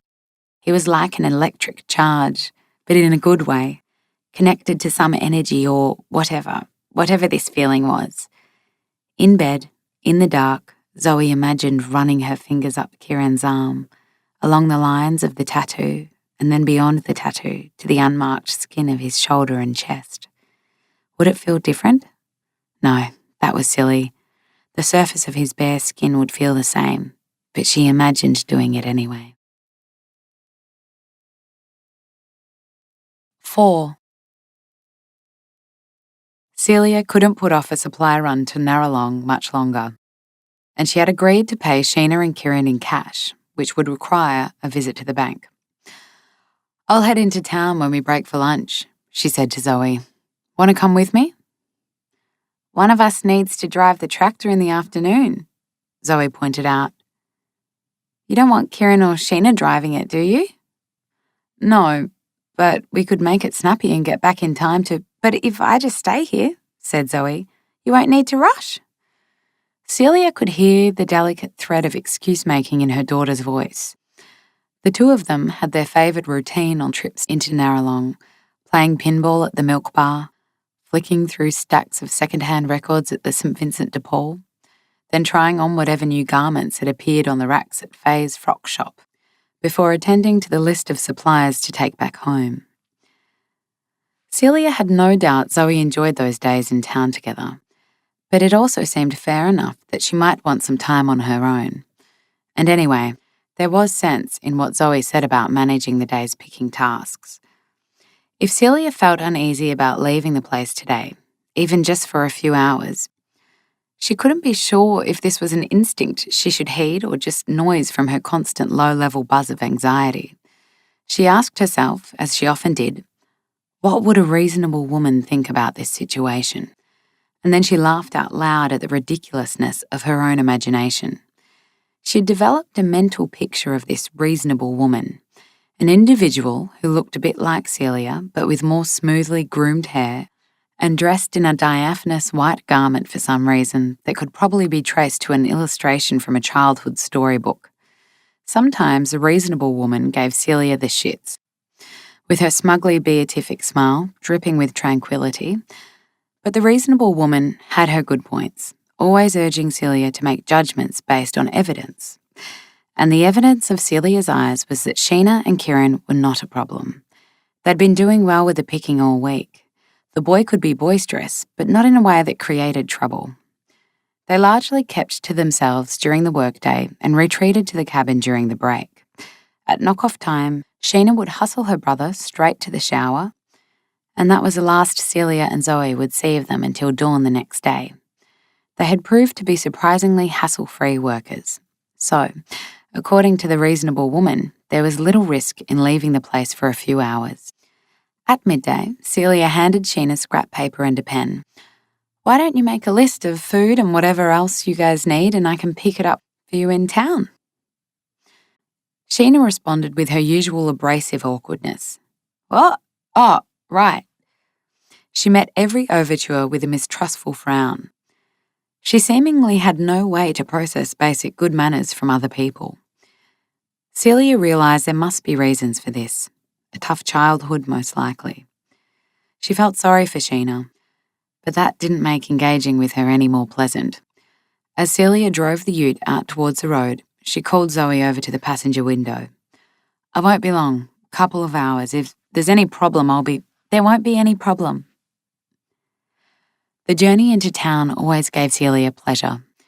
She loved winding through the mix of orchards, vineyards, acid yellow fields of canola, green swatches of lucerne and hillsides thick with eucalypt forest. Some days, the days when she was feeling depleted, she would pull over to the side of the road, hop out of the driver's seat and take a long breath, stretching out her rib cage to suck in more air. If Celia filled her lungs and saturated her field of vision with all that physical beauty, it could reset the mechanism of her mind to something more serene, or at least something more manageable. Celia never regretted her choice to make a life away from the city. Through the initial blur of grief when Marcus was killed, her friends had been supportive, solid, loving. But at every dinner table, she had been conscious of where Marcus used to sit, and it was like tearing open a surgical wound over and over. She'd wondered if there might be some relief in moving to a new place where no one knew her as the remaining half of the Celia Marcus couple. But that wasn't the most powerful impetus. After Zoe was born, Celia had found the city too much. Too many people moving too fast, too much noise, too many volatile elements coming from all sides. She stumbled through several panic episodes out in the street, and she started to concoct reasons to avoid leaving the house at all. Celia seized on the idea of finding somewhere peaceful and safe. She knew this wasn't logical. Bad things could happen anywhere. But it felt right. She held good memories of holidays on her uncle's stone fruit farm, remembered the satisfaction she had felt helping in the orchard. She browsed rural property ads in the newspaper, calculating her funds. Marcus's life insurance, plus a chunk she'd inherited from her parents. She came across a farm she could afford, one that seemed manageable. The owner, Les, was retiring to Queensland, but he agreed to stay on for a handover period to teach Celia the running of the place. Her city friends had worried about the plan. How could she possibly cope with a farm and a baby on her own? Did she know anything about growing peaches and nectarines? Celia had been oddly confident about it. Hard to believe when she thought back on it. Probably it was self-delusion. Maybe it was the seductiveness of the vision, a simple, self-reliant life, work that was nourishing and productive. It was a 30-minute drive from Celia's property into Narralong. The town had just under 5,000 people, 4 pubs and 3 churches. There was an elegant old movie palace that had been closed down, and a newly built monstrosity of a council chambers plonked in the wide main street, a liver-coloured brick fortress. Celia was fond of Narralong, but it had never felt like her place. Her place was the farm, and her connection to the town was a practical and fragmented business. For 7 years she had driven Zoe in every day to the smaller of the 2 primary schools, Narralong North, and had ferried her around to piano lessons, swimming classes, and to play with town kids. Celia had to push herself to fulfill the social requirements of being a mother, the chatting by the side of the pool and the swapping of anecdotes over cups of tea at pick-up time. When the time came for Zoe to move on to secondary school, the choice wasn't so simple. There were stories about Narralong High, drugs, brawls, a spate of teenage pregnancies. Although you had to be careful which scraps of parental gossip to believe. Some local kids were sent to boarding schools, but Celia would never have sent Zoe away, even if she could have afforded it. In the end, she opted for the Catholic girls' school in Evetts Bridge, despite her lack of religious belief. On the town trip today, Celia was determined to move through her list of tasks quickly. So it was disappointing to discover that Neville from the water pump place was out on a job until 2:30. She figured she'd make the most of the waiting time by doing some paperwork in the one cafe in town that was air-conditioned. In the cafe, Celia ordered a toasted sandwich and a pot of the milky coffee the place was known for, apart from its air conditioning. Sitting at a table in the front window, she had a clear view of the main street. Almost immediately, she spotted Joe across the road, juggling a sheaf of papers and checking his watch. When Celia first moved to the district 15 years ago, Joe had been living in Sydney for some years, studying and then working as a public prosecutor. His bond with Rosa and with his stepfather Sander was very strong. Even so, he must have needed to establish some separation from such intense parents. Rosa herself understood that. "It's good to have some air flowing between people," she would say, sweeping her hands to demonstrate this healthy current of air. Rosa knew Joe had girlfriends in the city, but he was careful not to offer up too much information about them for his mother to pick over. Back then, Celia was busy working out how to run a farm while also raising a baby, and there was no time for socialising. She and Joe met a few times when he came home to visit. He was aware how abruptly and violently she had been widowed, but he wasn't nervous around her. So many people were afraid of another person's grief and were awkward with her. Joe was never like that, and Celia appreciated it. She was about to wave hello to him through the cafe window when she saw Heather walking along the street to join him. Celia let her arm drop. Heather wasn't a totally unlikable person. It was true she could be humorless and quick to blame other people, and she did talk about money an inordinate amount. But Heather was not the evil creature portrayed in Rosa's mythology, even allowing for Rosa's hyperbole and sly humour. Soon after Sandor died, Joe had moved back to Narralong to support his mother. Within weeks of returning, he'd coupled up with Heather, an old school friend. Rosa painted Heather as a scavenger bird who had swooped over the town and grabbed hold of him with her talons. Jo was presumably a dying wildebeest in the scenario. To Celia, Heather mostly seemed an unhappy person. She and Jo had trouble conceiving, and the poor woman had endured many visits to city doctors, curates, surgery, and whatever treatments she could find. There had been signs that Jo regarded his marriage as an unfortunate mistake, and maybe, if things had gone differently, he would have left her. The demise of the marriage remained Rosa's fervent hope. But Jo was kind and stalwart when Heather was almost broken by the struggle to have a baby, and Celia respected him for that. Not long afterwards, their son Hamish was conceived, and 2 years later, Fergus. Celia observed Jo and Heather talking on the footpath. Was Rosa right that their body language was a clue to their sex life? Would that be something an observer could detect when two people were standing in the main street of Narralong? Celia's mind flashed on Jo and Heather in bed, naked, humping away, moaning, but that felt weird and unfair, so she banished the image. Anyway, you could never know what really went on inside other people's marriages. There was certainly no evidence of sexual frisson between them right now. Heather was hectoring Jo about something. Celia could see, even from this distance, his resigned smile and his braced posture, allowing Heather's bad mood and torrent of opinions to wash over him. She'd seen Jo adopt this position with his wife, and with Rosa too, on many occasions. Not that Celia regarded Jo as a weak man, the opposite, really. It was more a matter of him being sturdy enough to handle the circumstances of his life without sliding away from responsibility, without complaint or self-pity. Even so, Celia wished, as a friend, while they were virtually family, that Jo might one day claim a bit more joy for himself. The man had been so thoughtful and strong for her and Zoe over the years. When someone not related to you offered your child their devotion, the way Rosa and Jo had done unreservedly with Zoe, it warranted a special kind of gratitude. Celia wanted very much for Jo to be happy. She wondered how she might broach the subject with him.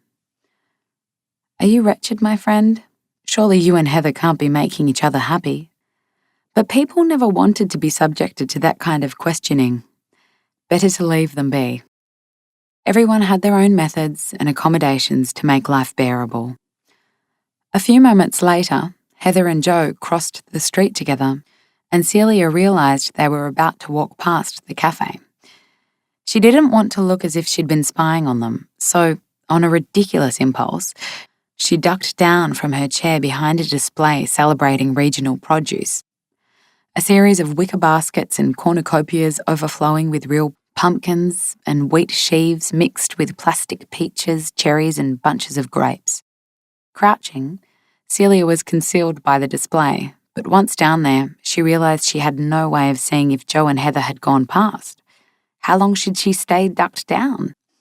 A couple of other cafe patrons were staring at her, so she made a show of rummaging in her bag as if she'd dropped something.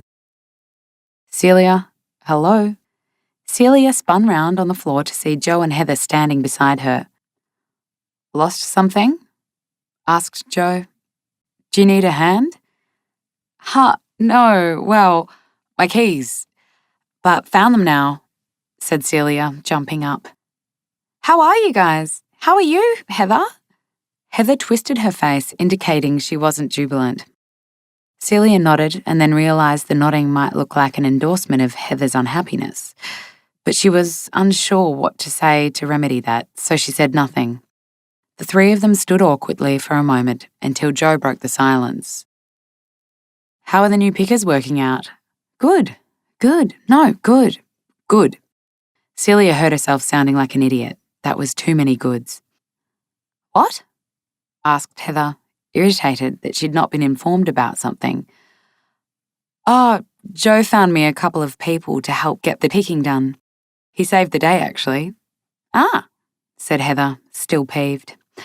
When Celia had first moved to the farm, quite a few of the women in the district had been wary of her.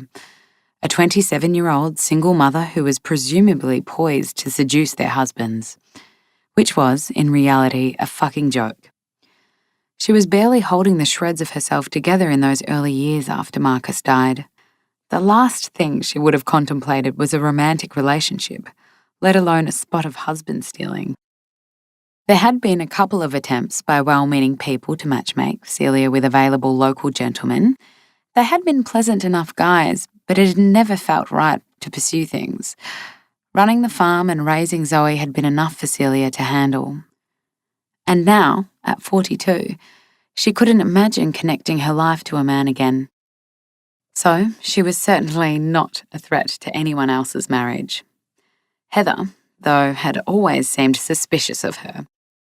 There'd been times Celia had fought an urge to grasp the woman by the shoulders and pronounce, "I'm not going to run off with your husband, Heather. I don't want another husband." But there was no point saying anything. "Anyway, I must get a move on," said Celia, slightly too loudly. She gulped down the remains of her coffee and took the last bite of the sandwich. "See you." Standing at the counter, waiting to pay, Celia suddenly felt the burn of tears. This was one of the risks of coming into town or visiting her old life in the city. Being in close proximity to other people as they trundled along with their lives, seeing husbands and wives walking down the street, however wretched they may be together. She might abruptly feel the pain of losing her man as freshly as when it first happened. If she had ever let herself experience the deficits and the loneliness full pelt, there was a risk she would crumble, which would be of no use to Zoe. The cafe girl was distracted, flustered by the complexities of a new cash register, so Celia pushed a $5 note across the counter. It was way too much money, but it was better to get out of there quickly before she started to cry and became the subject of Narralong gossip.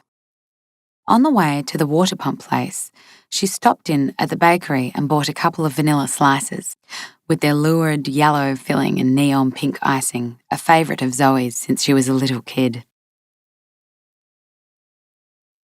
With Celia away for the afternoon, Zoe was the one conveying the bins of fruit to the packing shed. The next time she drove the tractor back into the orchard with empty bins, Kieran was tackling a new row while Sheena finished the low-down stuff on the previous section. "Hey there, Zoe," he said. She watched him pause to take a drink, head stretched back, the muscles of his throat rolling with each gulp of water. Without making a big deal of it, Zoe grabbed a picking bag and started work on the peach tree next to Kieran's. When he realised she was helping, he flashed a smile at her through the branches and mouthed, "Thank you." Kieran hadn't shaved for a few days now, and she noticed his stubble was growing out, a shade darker than his toffee-coloured hair. Zoe had been observing Kieran during the day and thinking about him at night. She decided he wasn't a person who would ever ridicule someone, not in a mean-spirited way, so she now felt brave enough to risk talking to him. Working side by side, picking fruit was the perfect opportunity to test drive talking to him. They were close enough to have a conversation, but because they were focused on the task, Zoe could avoid eye contact with him. That way, she wasn't so exposed. They chatted about random stuff to begin with and laughed at each other's lame jokes.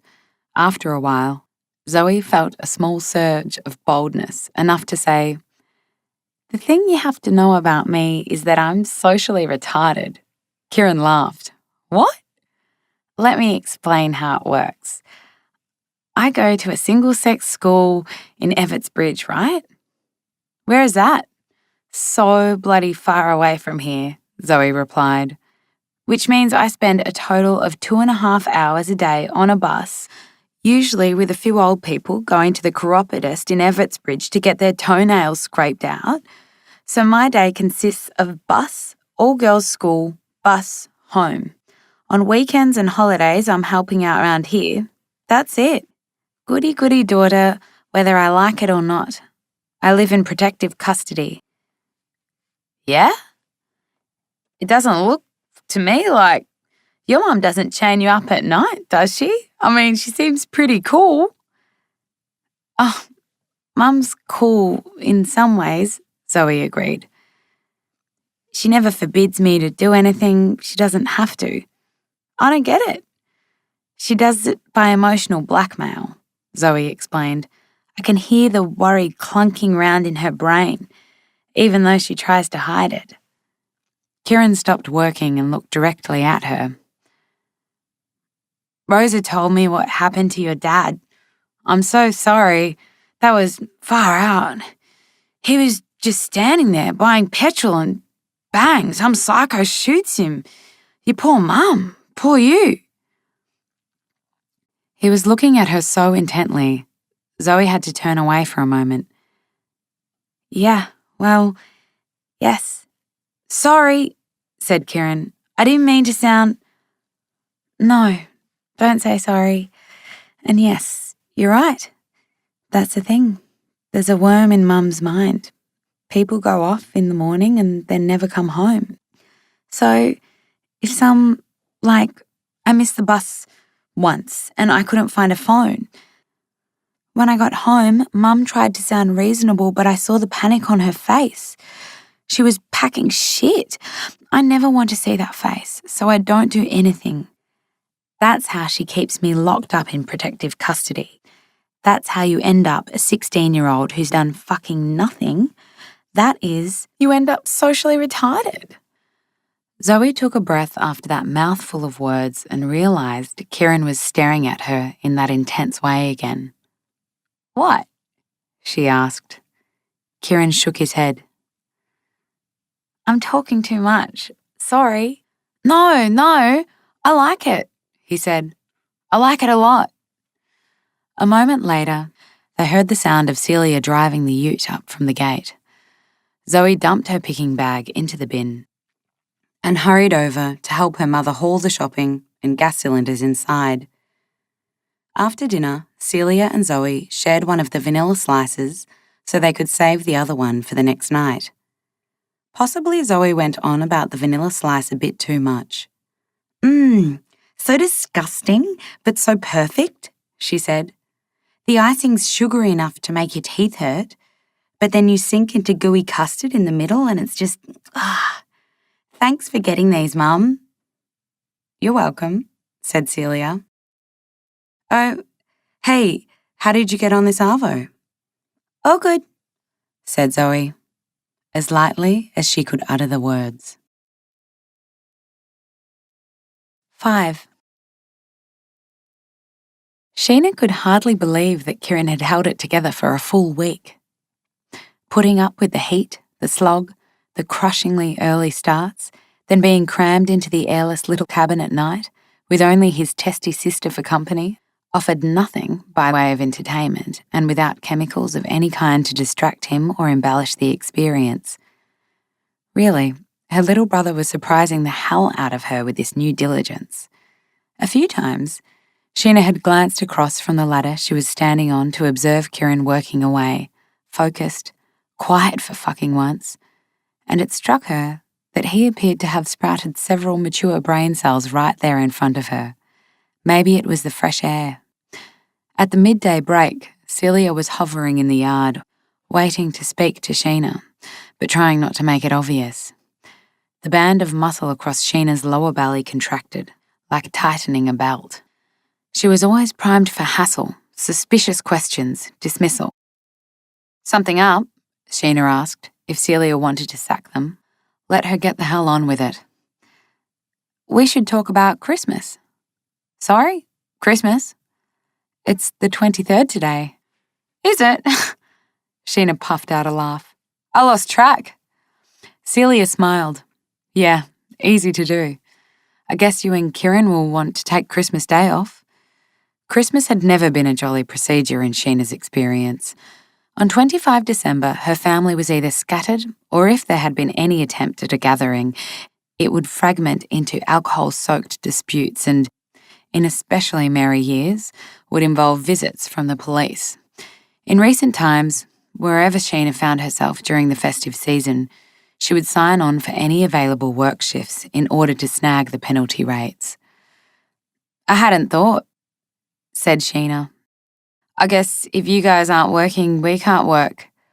Well, when we're pressed for time, as we are this year, Zoe and I usually pick for part of Christmas Day, then knock off early. Right.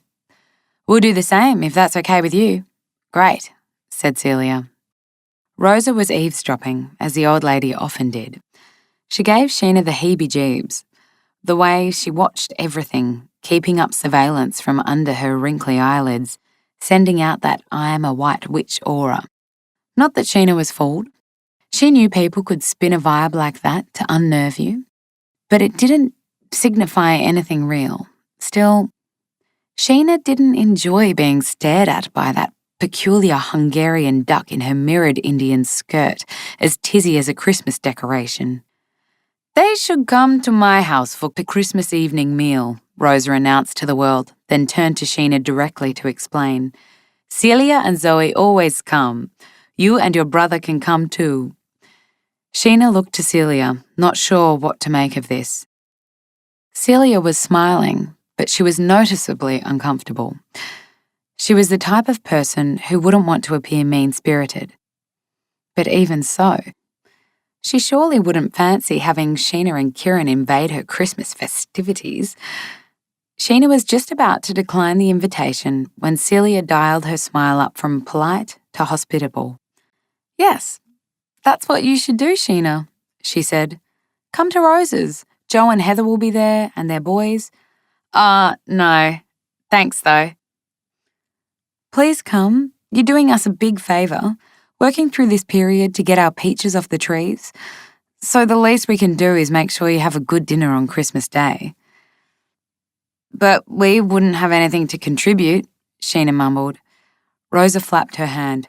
Don't worry, plenty of food. Of course I should warn you. You'll have to put up with the wife.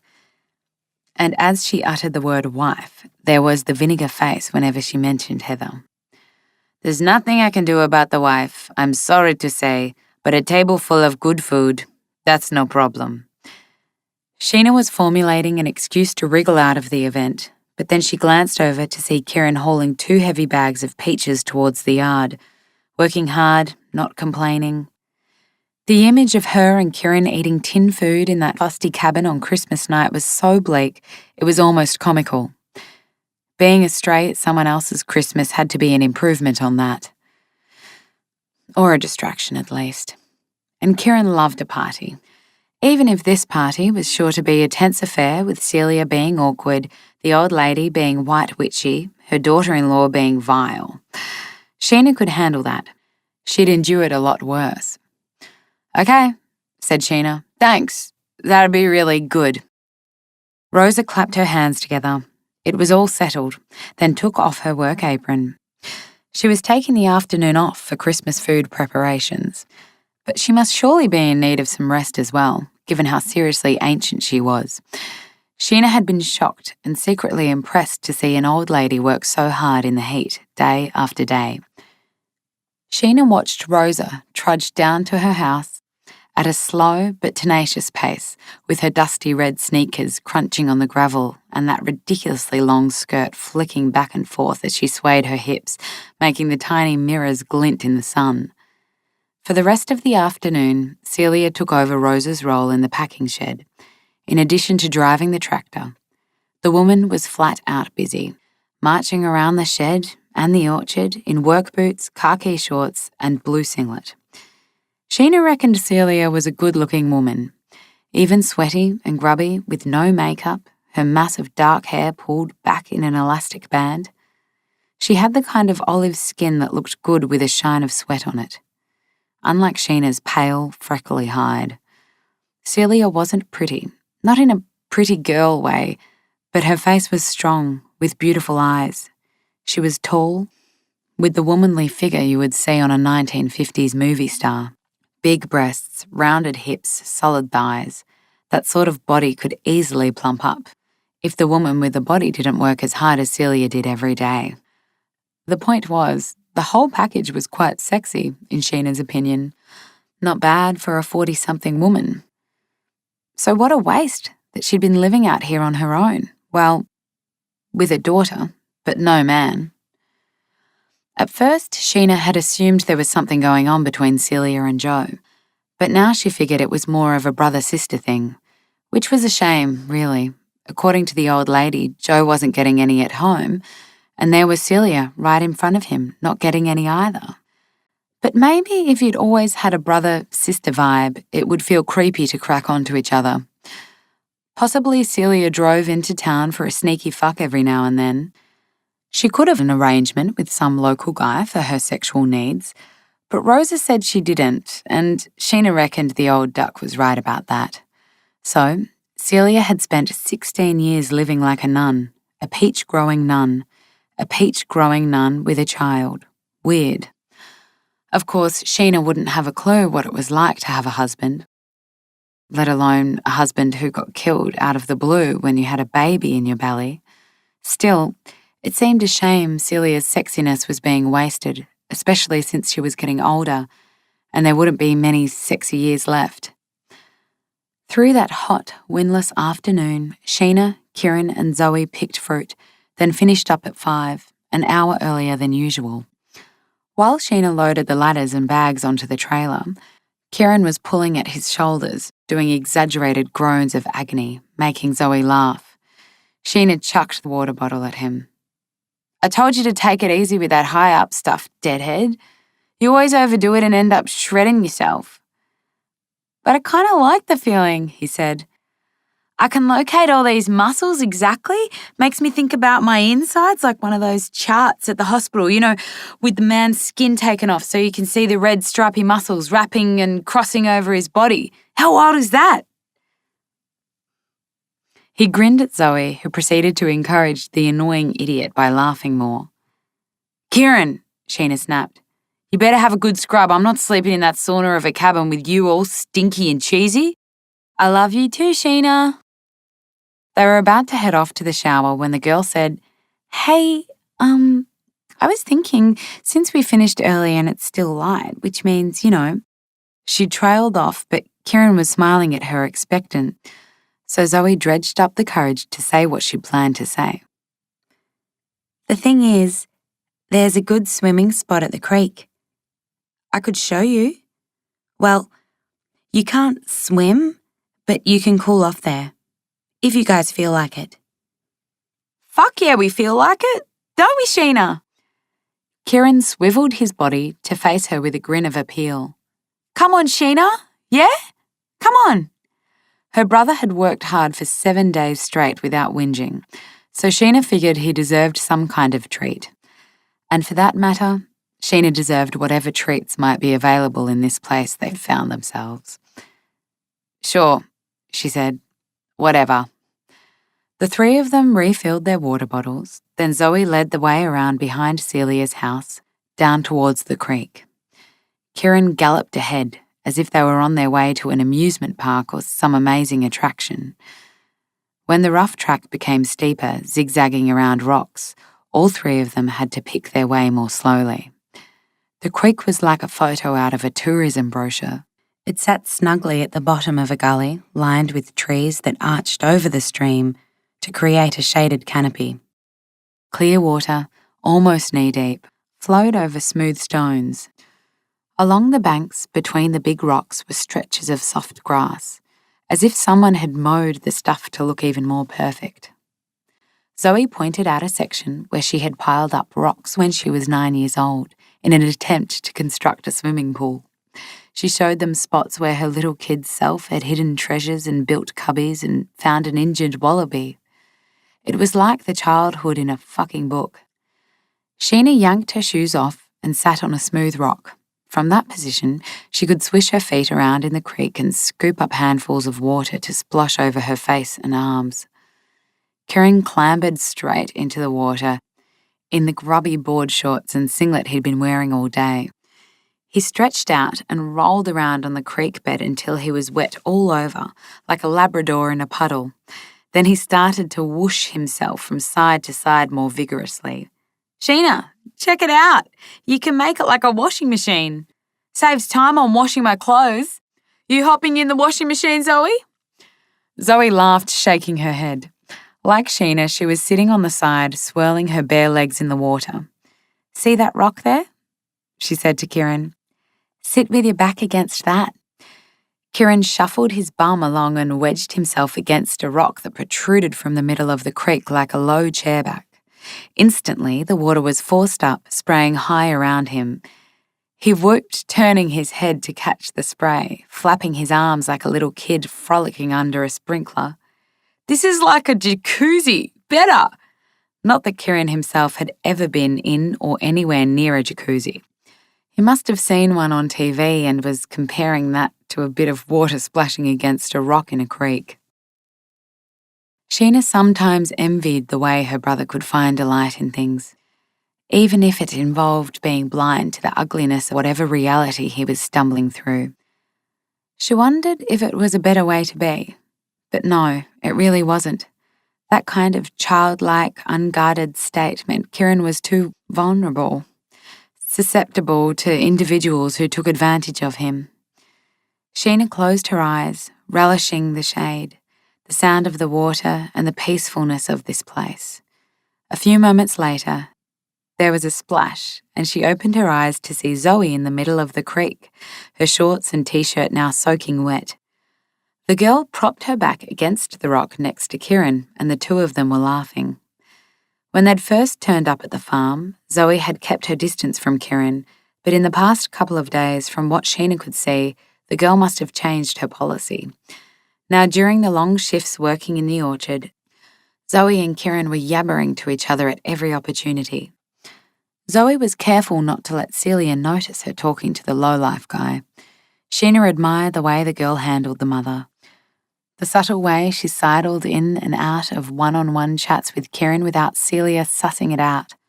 When Sheena was 16, she hadn't needed to use any such furtive manoeuvres. She could get away with anything. Her mother wouldn't have given a flying fuck if, well, it was more that she never noticed when any of her offspring were engaged in unwise activities.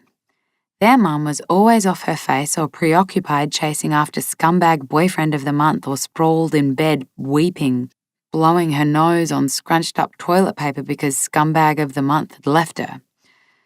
Sheena had made a strategic decision not to worry about her brother engaging in a bit of low-octane flirting. Sure, Zoe came across as more mature than Kieran, but she really was just a kid, especially compared to the scheming 16-year-old bitches Sheena knew in the city. For all Zoe's delicate manoeuvres around her mother, she remained thoroughly under Celia's thumb, and she'd never do anything to risk her good girl status. And if a flirtation with the blonde princess helped keep Kieran settled for long enough to earn some money, that was an advantage. It meant they could fix the car and move on as soon as possible. Back on the road, with a wad of cash, they could then cobble together a longer-term plan. Kieran and the girl climbed out of the water and lay on a slab of flat rock, warming themselves like beautiful animals in the syrupy light of the late afternoon. Kieran kept glancing at Zoe's wet t-shirt clinging to her bra, outlining the shape of her breasts. Oh Jesus, it was like a classy soft focus wet t-shirt competition with only one entrant. Zoe's eyes were closed, her blonde eyelashes against her pale skin, her chin tilted up. But even with her eyes closed, that girl knew exactly what effect the whole shirt clinging to breast thing must be having on Kieran, on Sheena's poor gullible brother. Then out of nowhere, the girl sat up and said, "I want to know how you guys ended up here." Sheena shrugged. "This is a place my car broke down." "Yeah, but I mean, where were you driving to before the car trouble?" "We weren't driving to anywhere," said Kieran. "It was—" Sheena flashed him a warning look that would usually have shut him up, for a moment at least. But this time, Kieran held her gaze with a kind of firm composure she wasn't used to from her brother. "Come on, Sheena, I want to explain. To Zoe. Let me explain about when you found me." If Kieran described that scene, the girl would realise he was a bona fide fuck-up and not some innocuously scruffy guy. And maybe it would be just as well if she understood that. "Okay," said Sheena. "You can tell Zoe about that day." Kieran grinned, excited, like a puppy let off the leash. "Okay, so a few weeks ago, Sheena came back to Sydney. She'd been living up the Gold Coast. She was living up there with this dude who... Sheena slammed her hand against the air to shut him up. The princess didn't need to hear details about Sheena's fucked up love life. Let's just say I was with a guy who turned out to be a bit of a dickless wonder. Kieran nodded emphatically. Sheena always picks the biggest drop kicks. Our auntie reckons Sheena could walk into a room packed with 50 nice guys and she'd manage to find the one slack dickhead in the place and fall for him in 5 minutes flat. That's probably a fair call, Sheena conceded. But where are these rooms with 50 nice guys in them? There are no such rooms. If someone showed me where I could find a room with 50 nice men inside, I'd go there right now. Zoe laughed and made eye contact with Sheena, which was unexpected, given the way the girl generally avoided Sheena's gaze. Anyway, said Kieran, eager to get to the story. Sheena comes back to Sydney and she asks our mum, "Where's Kieran?" And Mum goes, "I think he's been staying at his mate Mick's place." So then Sheena asks, "Which Mick? Brain-dead Mick Fraser or Mick the toxic snake?"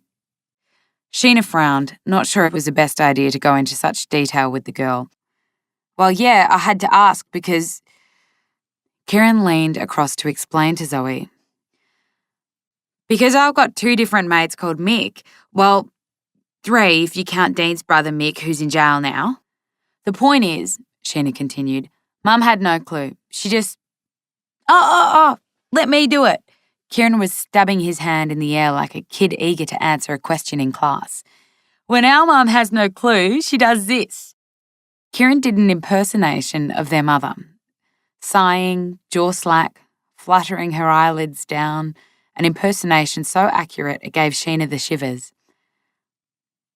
"The poor woman's very tired," Sheena explained to Zoe. Kieran added, mock earnestly, "It's all too much for her to handle. She still hasn't worked out that the pills and the Bacardi don't contribute a huge amount to her mental alertness and problem-solving skills." Sheena took a swig of water and glanced over to see that Zoe was getting off on the thrill of hearing about this low-life family. A bit more of the sordid detail might probably freak her out, and that wouldn't be such a bad thing if it scared the kid into keeping her distance from Kieran. "So anyway," Sheena continued with more relish and purpose now, "I took a guess on where Kieran was and gunned it round to Mick the toxic snake's place. I could smell the putrid house from 2 doors down. There was so much blood in the living room, I thought someone had their throat cut with a chainsaw in there."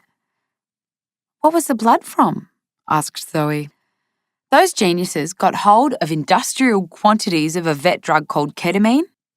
Some guy told Mick how people can take it even though the vets use it on animals," Kieran explained. Zoe nodded, trying to play it cool. "Yeah, it's for horses. It's a horse anesthetic. My friend's dad is a vet." The princess was showing off, trying to impress them with her rural credentials. "Well, Zoe," said Sheena, "I don't happen to know what effect ketamine has on horses, but I do know that if human beings pig out on the stuff, their feet and hands go numb. There was heaps of broken glass on the floor from accidents with bottles. None of those morons had enough functional brain matter to clean up." "Oh," said Zoe. "They couldn't feel they were cutting their feet on the glass because they were numb from the ketamine." "Yeah, so they tracked blood all over," Sheena sighed. "But actually that stuff wasn't what worried me." Again, Kieran leaned over to Zoe to explain. "Sheena thinks Mick is a dangerous guy. He is a scaly toad and a psycho," said Sheena firmly. "The kind of psycho who holds a shotgun to a mate's head as a joke." "That was only one time," Kieran protested. "Oh, well, twice." "Mick had gone into business for himself since I'd left Sydney," Sheena went on, "dealing speed. He'd got Kieran frying his brains plus using him as a runner, mixing business with bikers. Those guys are pretty big in the speed business," Kieran added as a helpful note. "And now Mick was boasting to me how he's got a shotgun in the house. I didn't have to be Mystic Sheena to see someone's going to go to jail or end up dead, and chances are it's going to be my little brother." Kieran struck a pose for Zoe, and she spluttered into laughter. If the girl was laughing out of embarrassment or shock or admiration, it was hard to tell. So anyway, Sheena continued, I found Kieran in one of the back rooms. Kieran wiggled his fingers around his head in a scrambling gesture. I was far way down a pixie hole. I dragged him out the door, his feet all cut up and bleeding, shoved him in the back seat of my car and drove off, as far away from Mick and Sydney as I could get him. Zoe turned to Kieran. And what did you think about that? Oh, well, I slept the first 10 hours. But when you woke up, what did you do? I started whining, didn't I, Sheena? Yes, you certainly fucking did. Kieran laughed and flopped onto his back so he could do an exaggerated demonstration of how he'd behaved in the back of the car. My feet hurt. Ow, ow, ow. What are you doing to me, Sheena? How come I've got bandages on my feet? Where are you taking me? You're not the boss of me, Sheena. Why didn't you just run off? Zoe asked. I tried. His feet were so cut up to begin with he couldn't walk properly, said Sheena. I couldn't. I was her prisoner in the back seat of the car. I go, you're kidnapping me. This is an actual crime, you know, Sheena. Sheena rolled her eyes, driving me mental. So you know what she did? He said, sitting up. Pulled up outside a police station, and you know what she says to me? Sheena jumped in to play herself in the scene. Okay then, pop inside and tell the cops I'm kidnapping you. Kieran grinned at Zoe and shrugged. What could I do? But once your feet healed up, why didn't you take off then? Zoe asked him. Sheena answered for her brother. Because we'd been away from those deadheads long enough for Kieran to think straight, and now he needs to stay away from guys like Mick long enough to grow a brain in his thick skull. Sheena got to her feet to make it clear the storytelling session was over. It was good to give the princess a bit of a scare, but no need to tell her more than necessary. We need to get dinner organised while there's still some light. Let's go. Zoe was expecting Kieran to jump up and follow his sister straight away. Instead, he lay on his back again and adopted the joke whiny voice, as if he was still in the back of her car with cut-up feet. Give me one more sec off my sore tootsies, please, please. Sheena groaned, but then she headed up the bank. 1 sec, then come. Once Zoe was sure Sheena was far enough up the slope to be out of earshot, she asked Kieran, Do you mind your sister bossing you around? Oh, well, she doesn't always boss me around. At exactly that moment, Sheena turned back to bellow down at them. Kieran, you said 1 sec, get back up here now. Kieran gave a thumbs up to indicate he was coming, but then he turned to Zoe.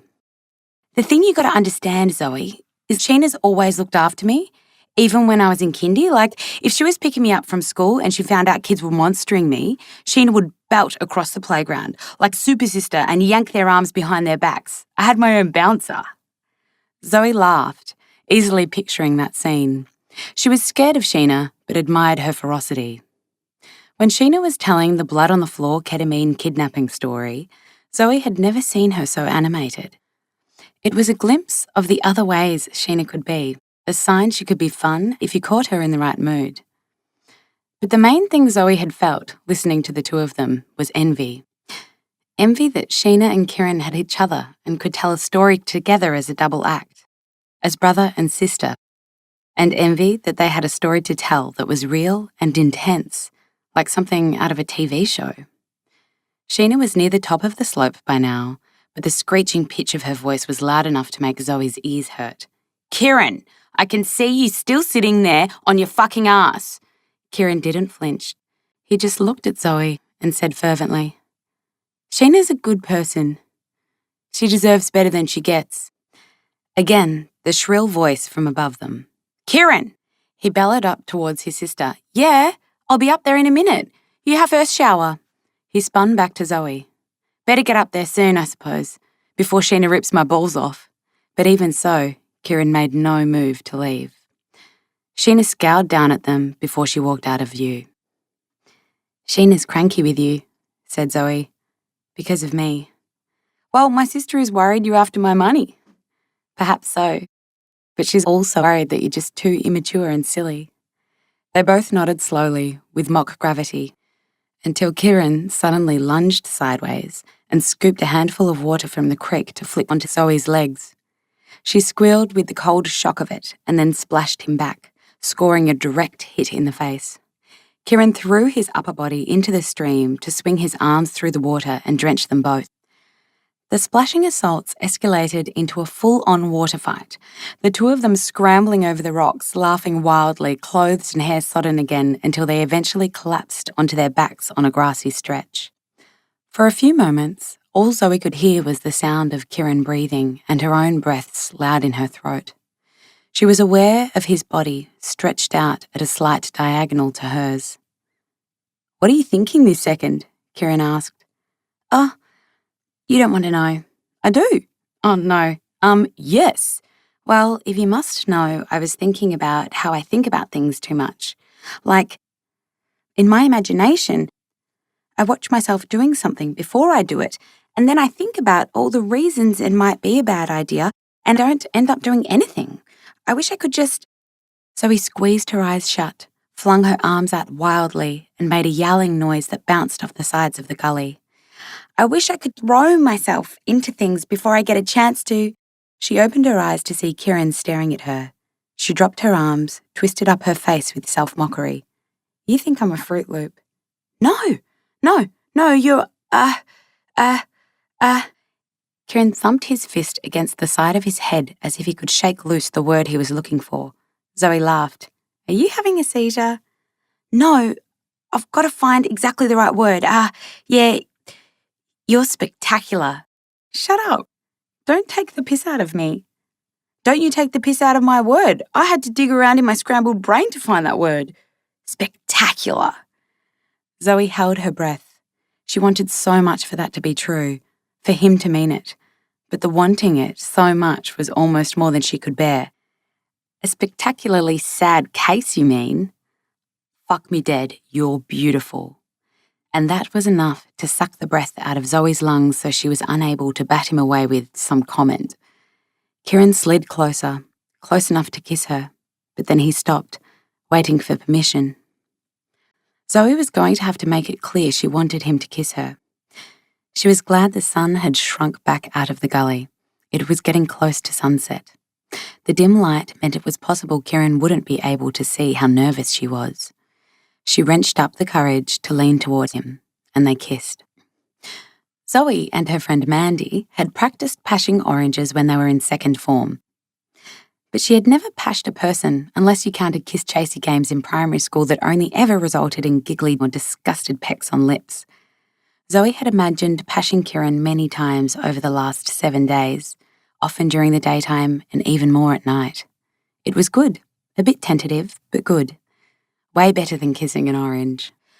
But Zoe was anxious, with no way to tell if she was doing it right from her side of the process. How much tongue? How much pressure? How much moving of the head? Was she doing it all wrong, revealing herself as an inexperienced kid? Then Kieran made a small noise in his throat, and Zoe felt the vibration on her mouth. Surprised, she drew back a bit, and Kieran smiled at her. What? She didn't want him to think she didn't want him to keep kissing her, so she dived for his mouth again, determined not to let anxiety twist and strangle this opportunity. After that, it was better. Much better. And then it became something else, more intense and dizzying. All they were doing was kissing, but her whole body was humming with a glorious energy, as if she had finally been activated for the purpose she was ever in this body. When they came up for air a few minutes later, Zoe didn't want to look at her watch, but she had to. It was dinner time, and she didn't want to give her mother grounds to worry. At least not until there was a chance to think this through. She tugged her shoes on, threw Kieran a quick affirming smile, then scrambled up the side of the gully and ran back to the house. 6. In Rose's estimation, there was a choice about how to look at it. It being the sight of Kieran and Zoe on that Christmas Eve. Kissing, laughing, whispering, scampering between the orchard rows to kiss some more, so intoxicated with this kissing that they didn't care who saw them. A person could have viewed it through a patronising and jaded filter. Oh, those young lovers are too immature and foolish. Or someone might have looked with bitter eyes. How dare those young people have such rapture? But Rosa made what she considered a selfish choice. She saw herself as feeding off the energy that radiated from their passion. She was a geriatric vampire. When there were so many painful things in a life, why not let your eyes linger on a beautiful thing and soak in a little of its vitality? Rosa was aware that neither Sheena nor Celia was happy about the kissing going on in front of them through the day. Celia's reaction was to be expected. To see this boy, this wired-up, aimless, tattooed, stray young man with his arms around Zoe would ignite her anxieties like a spray of kerosene on a fire. Why Sheena looked unhappy was less certain. Perhaps it was simple envy. There was no one here for her to canoodle with, no man gazing at her the way Kieran was gazing at Zoe. Or perhaps Sheena noticed Celia's disapproval and she was worried this threatened the stability of their employment. Or it could be some deeper concern about her brother's emotional state. But neither woman said anything about it, not in Rosa's hearing anyway. They merely frowned at the young pair whenever they caught sight of them. Kieran seemed unaware of the spiked glances fired in his direction by his sister and his employer. Zoe also appeared oblivious, but Rosa knew that would not be so. That girl understood what her mother's reaction would be to this development, which didn't mean Zoe's infatuation with Kieran was not authentic. From what Rosa could tell, she was truly swept away by this young man. In the late afternoon, Joseph drove out to Celia's farm, bringing papers to be signed or whatever errand was the excuse for this visit. He always brought fresh milk and any other items from town he thought Celia might need. Rosa was satisfied that she and Sandor had brought up their son to be a considerate man who would think about someone's need for milk. When Joe poured his car into the yard, Rosa could see he was tired into his bones. When he stooped to kiss her cheek, she grabbed his face in both hands so he couldn't escape close scrutiny. "Show me your eyeballs," she said. "You have a deficiency." "What is it this week, Mum?" he asked. "Vitamin B? Iron?" It was, in Rosa's opinion, a deficiency of the spirit, but she controlled the urge to point this out. Rosa well knew that it was not easy being the son of a mother like her. Joseph stood before her with that resigned smile of his, and she decided now was not the time to destabilise the fragile truce he had made to get through his life. Instead, she planted robust, smacking kisses on both his cheeks. Some days that was the best you could do for your child. "Sheena, hi," said Joe. Sheena had ventured close to the packing shed to collect an empty bin. "Hi." "How's it going?" he asked. "Okay." She shrugged and shifted uncomfortably. Even so, she lingered, in a spot where a wedge of shade fell across the yard by this time of day. "Listen, I spoke to the mechanic," said Joe. "The parts came for your car. It's ready to pick up whenever you're ready." "Whenever I get the money together," Sheena snapped back. "We don't all have $800 lying around." "Sure, right. I know it's a sizable chunk of money." Sheena winced, acknowledging how rude she sounded. Sorry, I'm just..." Joe shook off her apology with a smile. "You've got a lot on your plate." "Oh, hey, I grabbed you and Kieran some stuff in town." He walked back to his car to fetch a supermarket box from the boot. "Just some cold bits and pieces I thought you might be running out of, especially with the shops shut for the next couple of days. Give me a yell if there's anything in particular you guys need next time I come out." Sheena jerked a smile and took the box of food from his hand clumsily, as if she had never been handed an object by another human being. "Ta, how much do I owe you for all this?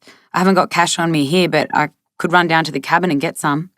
"No rush, whenever, or never, it's just a few bucks worth," he assured her.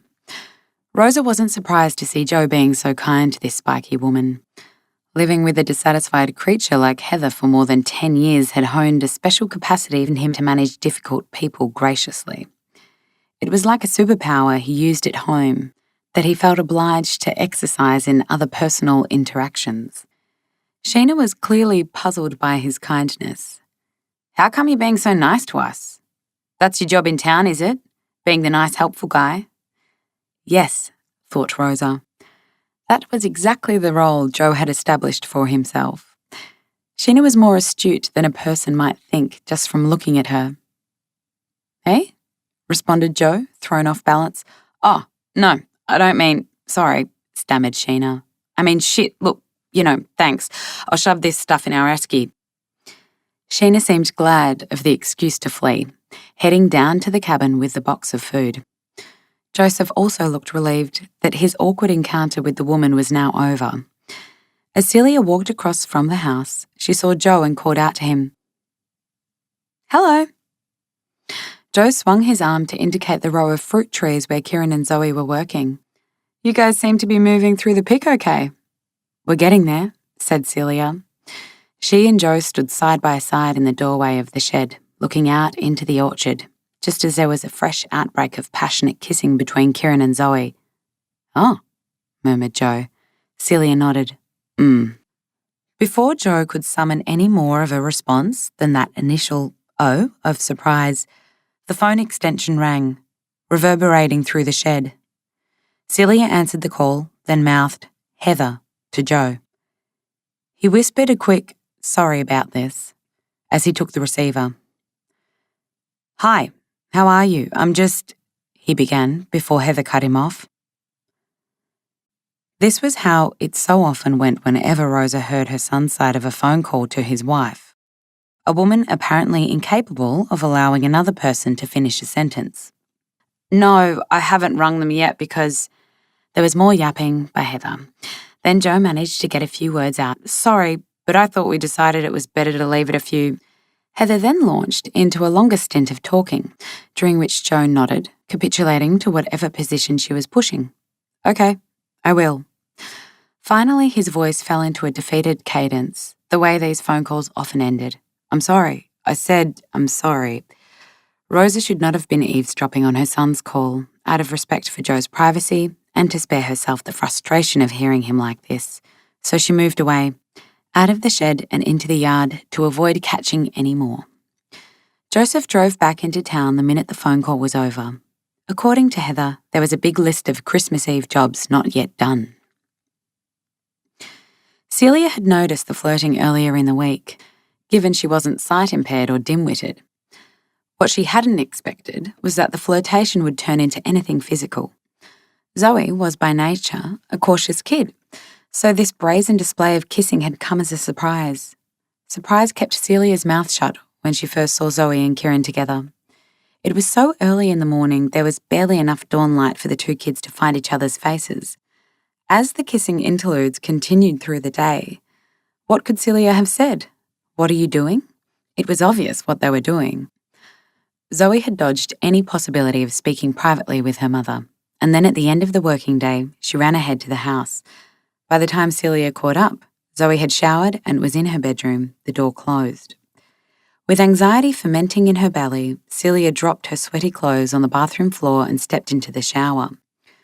She needed to hold her neck under the clear, cool stream of rainwater so she could think clearly and coolly. The first time Celia had properly kissed a boy, she'd been almost 18.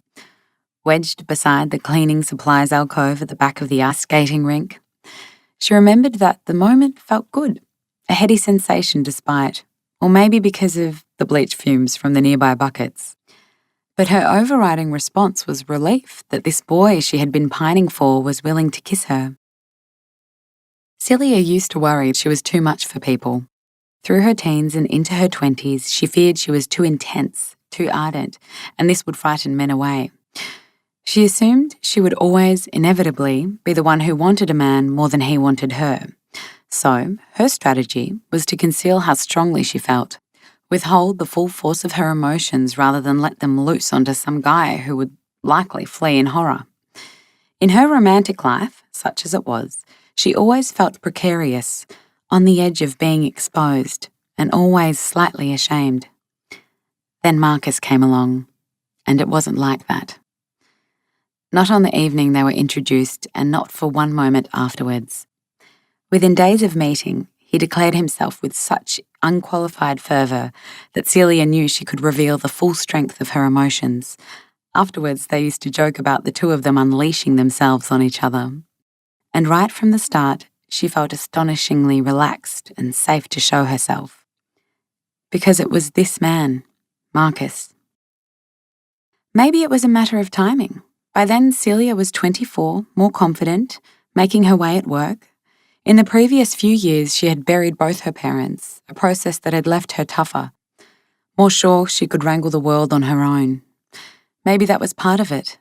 But meeting Marcus was more fateful and surprising than any logical explanation. She'd found someone who could match her feelings in a way that was thrilling and at the same time deeply calm.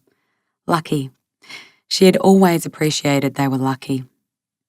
At Zoe's age, Celia would never have dared kiss and grope a boy in front of her parents in glaring daylight, and she would never have gone for a guy as wild as Kieran. Probably Zoe was throwing this silly infatuation into the air as a show of independence, expecting her mother to forbid it, provoking Celia to challenge her. Zoe knew how her mother would react. She most surely knew. Celia stayed under the shower, letting the water run longer than she normally would, and consulted the reasonable woman about how to regard today's events. It would all be fine, surely. She could even welcome the romance, the festival of kissing, as a sort of practice run for Zoe, a chance to rehearse with a boy who would only briefly flit through her life without the risk of making a fool of herself in front of her friends. Celia could see the appeal of that. And Kieran would be moving on soon enough, so there was little danger this would escalate into something more troubling. If anything, she should be more concerned about the boy having his heart broken, being toyed with by a curious teenage girl. In fact, probably the best thing would be to let things run their course. Even so, she should say something this evening, something brief and direct and calm, avoiding inflammatory wording. Celia turned off the shower. She'd used up enough precious water and wrapped herself in a towel. She didn't often wear dresses, but since it was Christmas Eve, she flipped through to the far end of her wardrobe and chose a bright paisley print dress. She tossed her sweaty work clothes into the laundry and then waited for her daughter to emerge from her room. When Zoe finally wandered into the kitchen, her hair was still damp from the shower, and she was pulling her fingers through the tangles like a rough comb. "Do you want me to start the meringue?" she asked. Yes, that'd be good," Celia said. "You do that and I'll poach the chicken." On Christmas Eve, Celia and Zoe always prepared a chicken salad and a pavlova as their contribution to the Christmas Day spread at Rose's house.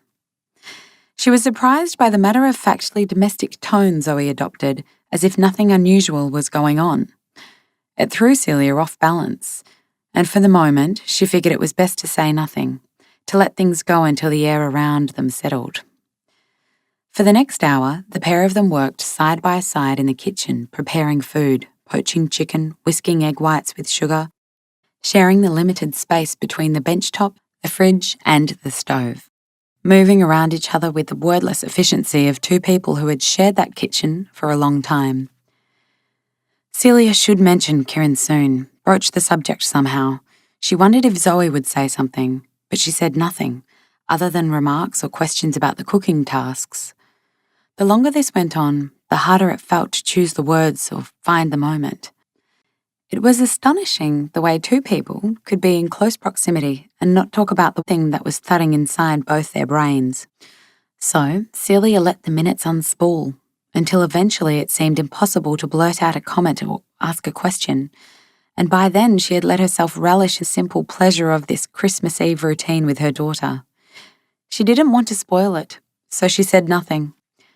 In every year, there were obstacles scattered through the calendar. Marcus's birthday, the anniversary of his death, their wedding anniversary, dates Celia could get snagged on. She had developed rituals to mark such occasions and avoid being obliterated by them. She kept those observances to herself. No need to burden Zoe. Early on, Celia had expected 25 December would be one of those jagged dates. But as a little kid, Zoe had loved Christmas time with such simple delight. It had proved easy to enjoy it with her. It helped that the workload on the farm in midsummer kept Celia too busy to dwell on visions of what should have been. Over the years, Celia and Zoe had assembled their own Christmas traditions. On 18 December, they would work together to drag a potted conifer in from the back porch and decorate it with ornaments Celia had inherited from her grandmother. On Christmas Eve, Zoe would mix up the seasonal cocktail she had created as a 9-year-old: juice, crushed ice, mint leaves, and small chunks of fruit, served in an etched glass punch bowl the two of them had spotted together in the Narralong op shop. Christmas Day usually involved a few hours of work. Then during the midday break, there would be a phone call to Freya, Zoe's Sydney aunt. Freya's kids had been just old enough last year to have a turn on the phone, chattering to Zoe. Late in the afternoon, Celia and Zoe would share an early dinner with Rosa and Joe's family. Jesus played no role in the celebration, not even in a perfunctory way. Religion had never been part of their life. Every Sunday, when Zoe was little, her school friends would be dressed in their 4 best powder blue Cortel dresses, lace-trimmed white socks, black painted shoes and flowery hair clips, then sent to church and Sunday school. Zoe never asked why she didn't go, in the way kids don't question the givens of their childhood. At the primary school, there had been scripture classes that mostly involved the gluing of cotton balls onto sheep and colouring in of shepherds on rodeoed sheets still reeking of inky chemicals. Those activities didn't spark any theological discussion at home.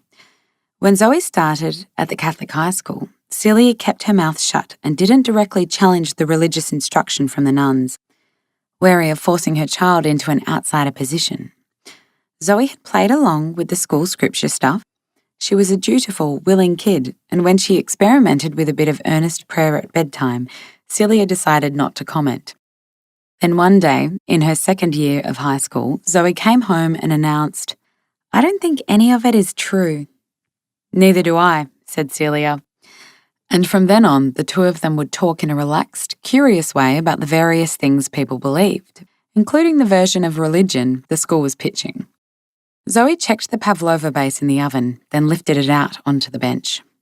"It's done, I think," she said. Then in a mock mystical voice, she quoted the instructions from the recipe in their old cookbook. "The meringue should be cooked at the temperature of a mountain hillside towards the end of summer when a light breeze is blowing."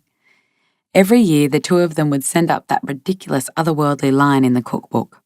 This year, Celia laughed a bit too enthusiastically, grateful her daughter would joke with her about the pavlova recipe, counting it as a sign that nothing significant had changed.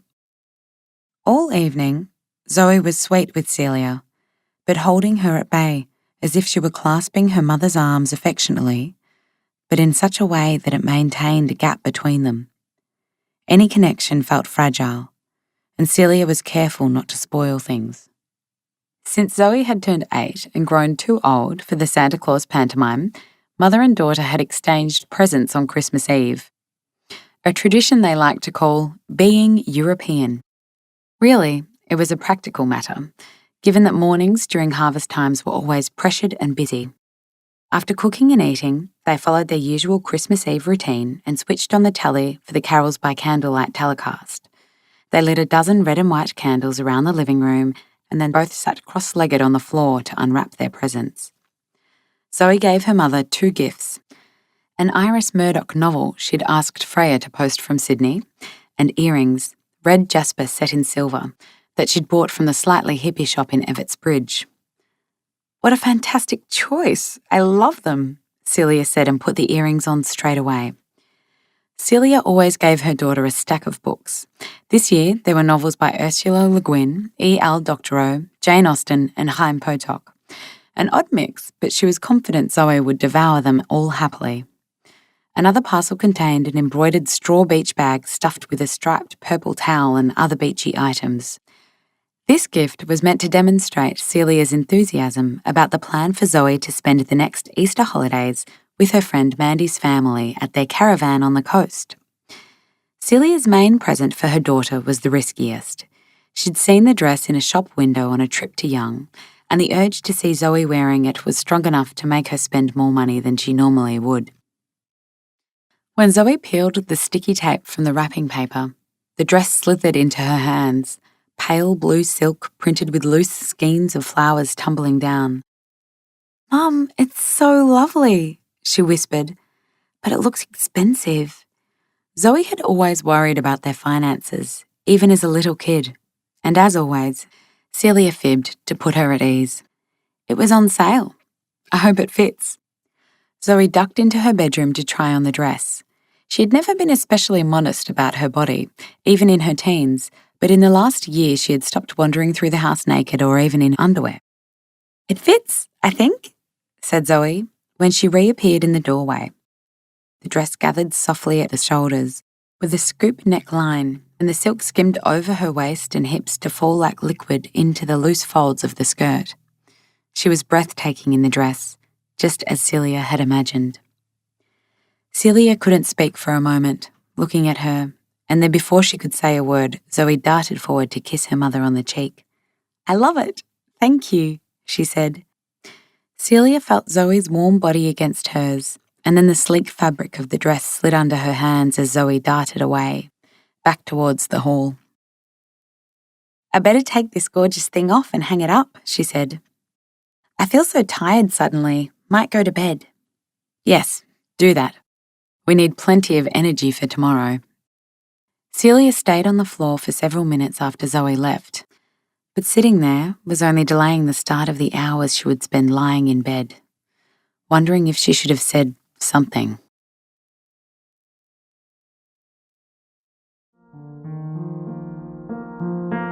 This is the end of CD2. The book continues on CD3.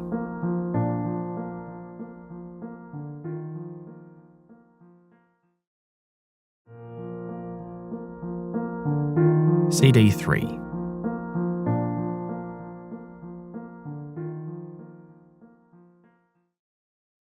Seven. Christmas Day. As a child in Hungary, Rosa had always enjoyed Christmas time. Even growing up in a Jewish family, she could enjoy the street decorations and the music and the food. She was proudly an atheist, and indeed she found it difficult to respect a person who could still believe in any kind of God, given the world they lived in. But she could ignore the religious nonsense in order to throw herself into a festival about food and generosity and gathering of family. Of course, there was the peculiar seasonal dislocation in Australia, celebrating Christmas in the hot middle of summer, surrounded by plastic holly and toy reindeer, with people exchanging cards depicting Cotswold villages draped in snow. But Rosa was surprised to find she liked this oddness and reversal. It meant she could reinvent the occasion as a fresh thing, shedding its connections to the old world, crusted over with bad memories, and inject her own meaning into it. She loved the idea of bounty, sharing a table of special food, taking pleasure in planning the dishes, negotiating with locals, buying fresh cherries from one neighbour, ducks from another, cream from the dairy farm on the way into town. This Christmas, as well as roast duck with cherries and a variety of salads, she had prepared stuffed peppers, even if only Celia and Joseph enjoyed them. She made churros tetza, because the children loved the cheesy noodles. There was always a potato dish so rich that her son declared it to be a heart attack in a baking tray, though that didn't stop him eating flattering amounts of it. And even if Joseph needed to deal with his pudgy belly issue, these were special festive dishes, not eaten every day, and not a thing to fuss about. Every year, Rosa most enjoyed making Hamantaschen, triangular biscuits filled with raspberries or chocolate or apricots, which her grandmother had taught her to cook. By the time Joe, Heather, and their two sons arrived at Rosa's house on Christmas Day, it was 4:30. In Rosa's opinion, it was an uncivilized time to have dinner, but Heather insisted on this arrangement. She wouldn't contemplate missing out on Christmas lunch with her parents.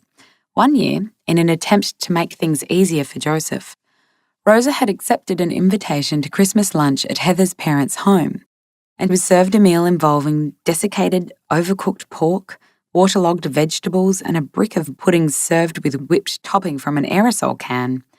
She only attended the event that one time. Rosa would have been happy to celebrate with her son's family on Christmas Eve in European style, but Heather declared this not to be proper Christmas. Rosa would not want any person to say she was obstructive, so she went along with Heather's timetable. which involved driving out in the afternoon in order to tick off the seasonal duty to her mother-in-law, then get her boys home to bed nice and early. Rosa was always intrigued as well as disturbed to see what dishes her daughter-in-law brought to the Christmas table. Heather chose to cook from packets of processed components. She regarded this culinary practice as modern and sophisticated compared to Rosa's antiquated peasant habit of cooking identifiable fresh ingredients.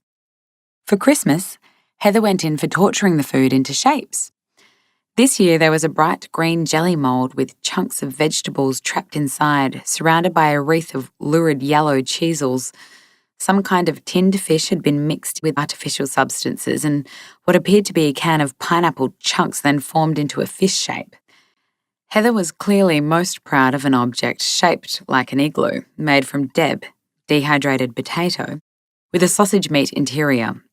The reconstituted mashed potato formed a dry grey crust like an unfortunate skin condition, and the stuffing gave off a greasy smell like dishwater left in a sink too long, the smell of resigned misery.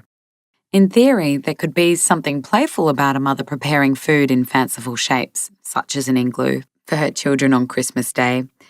But Heather wasn't that mother. She didn't cook to delight or nourish. She cooked for the admiring comments when she boasted of her culinary achievements later to her social climbing friends. Heather placed this year's monstrosities on the sideboard. "Remarkable," said Rosa, which Heather took to be a compliment. Joseph, however, threw his mother a warning look. "Watch your tongue."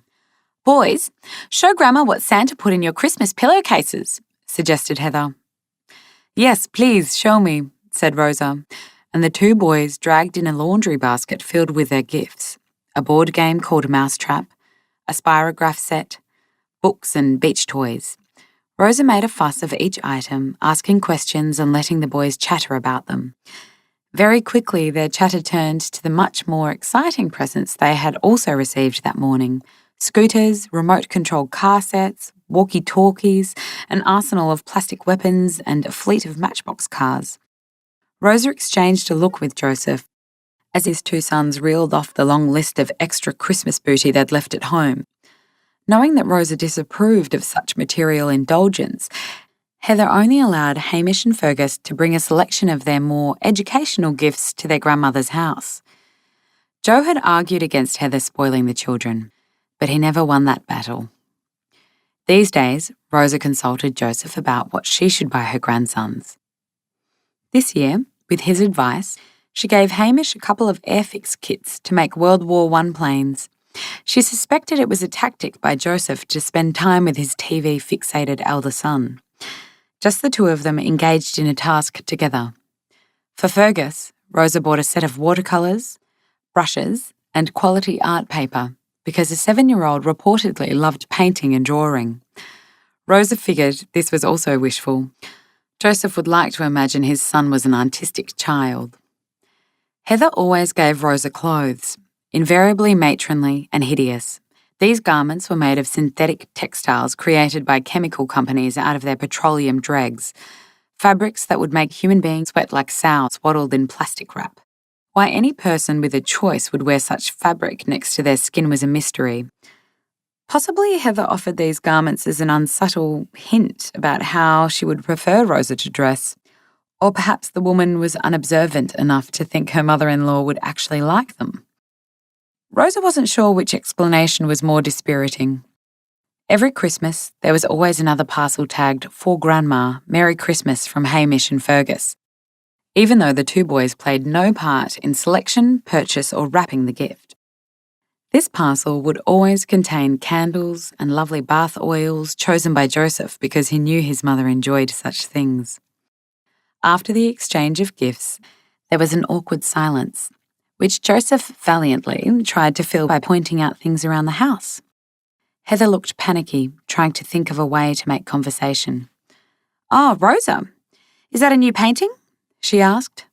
No, very old, but I have moved it from that far wall to this one," Rosa replied. Her habit was to move artworks and ornaments to different spots around the house several times each year, so the eye could fall upon them freshly. "Ah, I didn't notice that one when I was here the other day," said Heather. Heather talked as if she visited Rose's house often, but in truth, she only visited twice a year. Christmas and Joe's birthday. But they all went along with this fiction that they spent lots of time together. Such fictions lubricated the social occasions in many families. Those events where each individual would rather not be there, everyone trapped and pretending. Rosa did make occasional visits to town. She would go to watch the boys play sport or perform in school concerts, and then she would treat them to iced chocolate in a cafe afterwards. This was a way to spend time with her grandsons without having to enter Heather's home, and all that entailed. Leaving Heather to pretend interest in some artwork or other, Rosa made an excuse to go into the kitchen to check on the food. From the stove, she could look back into the lounge room to see Hamish and Fergus setting up the mousetrap board on the carpet.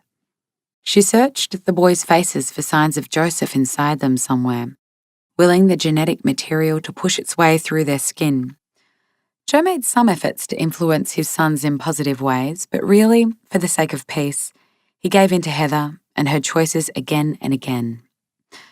Rosa was heartened to see the kids giggling together over the game. She regretted that Joseph had been an only child. Siblings could share the burden of their parents' fears and expectations. She wished Joe had had the benefit of that. She wished he had that now. Then, a moment later, Rosa observed Hamish snatch a red plastic piece from Fergus, and soon they were squabbling, whining for fizzy drink, dobbing on each other, both telling shameless lies to their mother. Hamish glowering at Fergus with hateful focus, as if his survival depended on destroying his younger brother. As the afternoon wore on, the bickering would worsen. Heather aggravated the problem, playing the two boys off against each other, shaming one child while praising the other for some goody-goody posturing. It must be said that, regrettably, Joseph did little to improve things, adopting a neutral, diplomatic role, only stepping in to negotiate the ceasefire terms. And through all this, there was nothing a grandmother could do or say. Rosa loved Hamish and Fergus fiercely, no matter how obnoxious they might one day become. It wasn't their fault this situation was allowed to go on, and however Rosa might twist her thoughts and opinions, however much she might wish to cut dead her feelings for these difficult children, nothing would ever dissolve the visceral love for her grandsons. Christmas fucking Day. Sheena regretted she'd ever accepted the invitation to the old lady's house. An arrangement made before the kissing display had started. The night before, she had contemplated giving Kieran a lecture about keeping his paws off the girl, but her brother's brain was too flooded with infatuated chemicals to process sensible thoughts. And anyway, the pashing in the orchard hadn't escalated into anything more. Kieran wasn't famous for self-restraint, so it had to be the girl who was maintaining those boundaries. Most likely, the whole business would stay at this teen princess level, just kissing and besotted staring. Nothing to panic about, however nauseating it might be to witness. This morning, Sheena had let Kieran have a sleep in until 8, which he declared to be the best Christmas present he'd ever received. They picked fruit until midday, when Celia brought down ham and salad rolls for everyone. Then, at 3, they all knocked off work to get ready for dinner at Rose's. Sheena did have one more crack at wriggling out of the invitation. Surely Celia would prefer they didn't go, but Zoe pushed for the day to run as planned. So now, here they were, Sheena and her brother, having washed off the sweat from the day's picking and put on the least crappy clothing they had, walking down the slope to Rose's front door. Kieran carried a box of wine and soft drink that Celia had brought to the yard earlier. Celia's arms were full, encircling a huge ceramic bowl of chicken salad. Zoe carried a platter with a dessert under a protected mesh cover to keep off insects. That girl always looked pretty, even when she was sweaty and filthy, so now strolling along in a silky, flowered dress, a Christmas present apparently, she looked like a film star in a movie about a fairy princess from the fucking forest. "Merry Christmas," Sheena murmured, adding to the chorus of season's greetings burbling through Rosa's living room. Sheena did not want to be here. Socialising wasn't exactly her strong suit, and today, with all the unsettling shit going on, it felt like the floor could fracture and collapse underneath her any second. She was sneaking looks at Celia to suss how angry she was about the kissing business and what that would mean. She kept an eye on Zoe too, wondering how the princess was going to play it this afternoon. She flashed warning looks to Kieran, behave yourself, and all the while she fought the urge to bolt out of the door and drag her brother with her. Sheena heard her own voice come out with thin, breathy politeness as she was introduced to Joe's wife, Heather. Lovely to meet you. Heather had a pointy face like a fox, a face that would have been considered pretty in high school. Now she looked too sour to make anyone say pretty. She was wearing so much makeup, with foundation and powder caked on her foxy little features, Sheena could smell it when she walked past. Heather's dyed blonde hair had been given a determined going over with a curling wand and then lacquered into submission with hairspray. Her beige skirt came with matching waistcoat, worn over a pink blouse that tied at the neck with a bow. Not that Sheena had any right to be snide about this woman's grooming choices, given she herself was standing there with mousy roots coming through her cheap black dye job, zero makeup to cover her sun-damaged skin, and wearing a tatty shirt over black jeans. "Shauna, is it?" said Heather. "Hello, Shauna. Merry Christmas." She retracted her apricot frosted lips to show her teeth in an unconvincing forgery of a smile. Sheena figured Joe hadn't told his wife very much about the two pickers from Celia's place who would be joining them for Christmas dinner, because Heather was eyeballing them with a mixture of disbelief and alarm. And when Kieran galloped over to join the two boys on the floor, "Mousetrap? Mad! I've seen the ads for this on TV." The woman looked downright scared. She thought Kieran's trashiness was contagious, infecting her precious high-class kids with low-life germs. "You boys should pack that game away," she said. "We'll be eating soon." Hamish whined in protest, but when his mother glared at him, he shut up. Fergus was busy sulking about the game being shut down, so Zoe coaxed him to show her how the spirograph worked. The princess was sweet with both those boys. Sheena figured they were like cousins to her. Celia swept through the living room, making an effort to smile, as if it were her duty to keep this event sailing breezily along despite the discomfort squirming close under the surface. "Can I pour anyone a glass of wine? Sheena, have you tried one of Rosa's yummy cheese pastries? Oh, Heather, did you make that dip? I love the way it's shaped like a Christmas tree." After some polite eating of hors d'oeuvres, Celia gave Hamish and Fergus presents, which they unwrapped with mumbled thanks and quickly tossed into a laundry basket with the rest of their haul. "Thank you," said Joe, with a wincing smile, embarrassed by his son's lack of manners. Sheena saw Celia smile back at him. Don't worry about it. The adults apparently had a long-standing agreement only to give presents to the children. Because Zoe still counted as a child, Rosa gave her a diary with 1977 in embossed numerals nestled in the silver curlicles on the midnight blue hardcover. The edges of the pages marbled with red and blue. "It's such a beautiful thing, Rosa," said the girl. Then she laughed. "All my secret thoughts can go in here." Joe gave Zoe a globe of the earth with a light bulb in it, so the oceans and continents were illuminated from the inside. "I wanted to give you the whole world," he joked. "Oh, wow. Thank you, Joe," said Zoe. "I love it." She spun the globe on its metal stand so the world flew round, patches of colour bouncing across her eyes as the different countries flicked past. Chances were a girl like Zoe would end up going to a fair number of those places. When they sat down to eat, the 9 of them just fitted around the fully extended dining table, with extra chairs brought in from other rooms. Kieran and Zoe chose seats on opposite corners, as if they'd agreed this beforehand. Presumably, they knew they couldn't keep their paws off each other if they sat side by side. There was a lot of strange food on the table Sheena had never seen before in her life, but some of it, like Rosa's stuffed red peppers, was better than you would think just by looking at it. Kieran was making an effort to display proper manners at the table, his eyes darting around the huge amount of food laid out, his hands twitching to stop himself grabbing for stuff. As he tasted each dish, he blurted out compliments.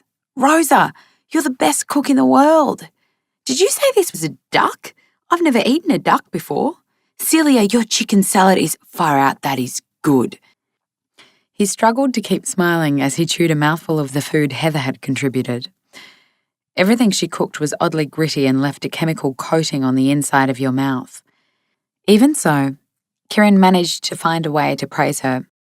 Food built to look like an igloo? That is mad! That is the coolest thing I've ever heard of.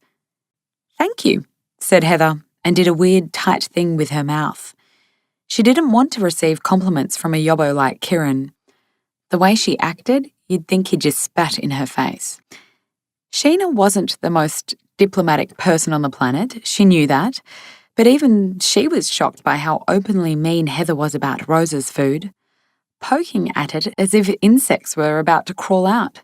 She winced when she tasted some of the dishes and turned to Joe to pull disgusted faces, trying to recruit her husband to make fun of Rosa's cooking, as if that was ever going to happen.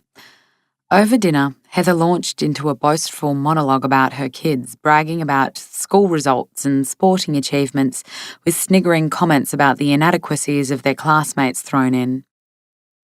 Sheena watched Celia, who was making the appropriate impressed noises in response to Heather's unabashed skiting.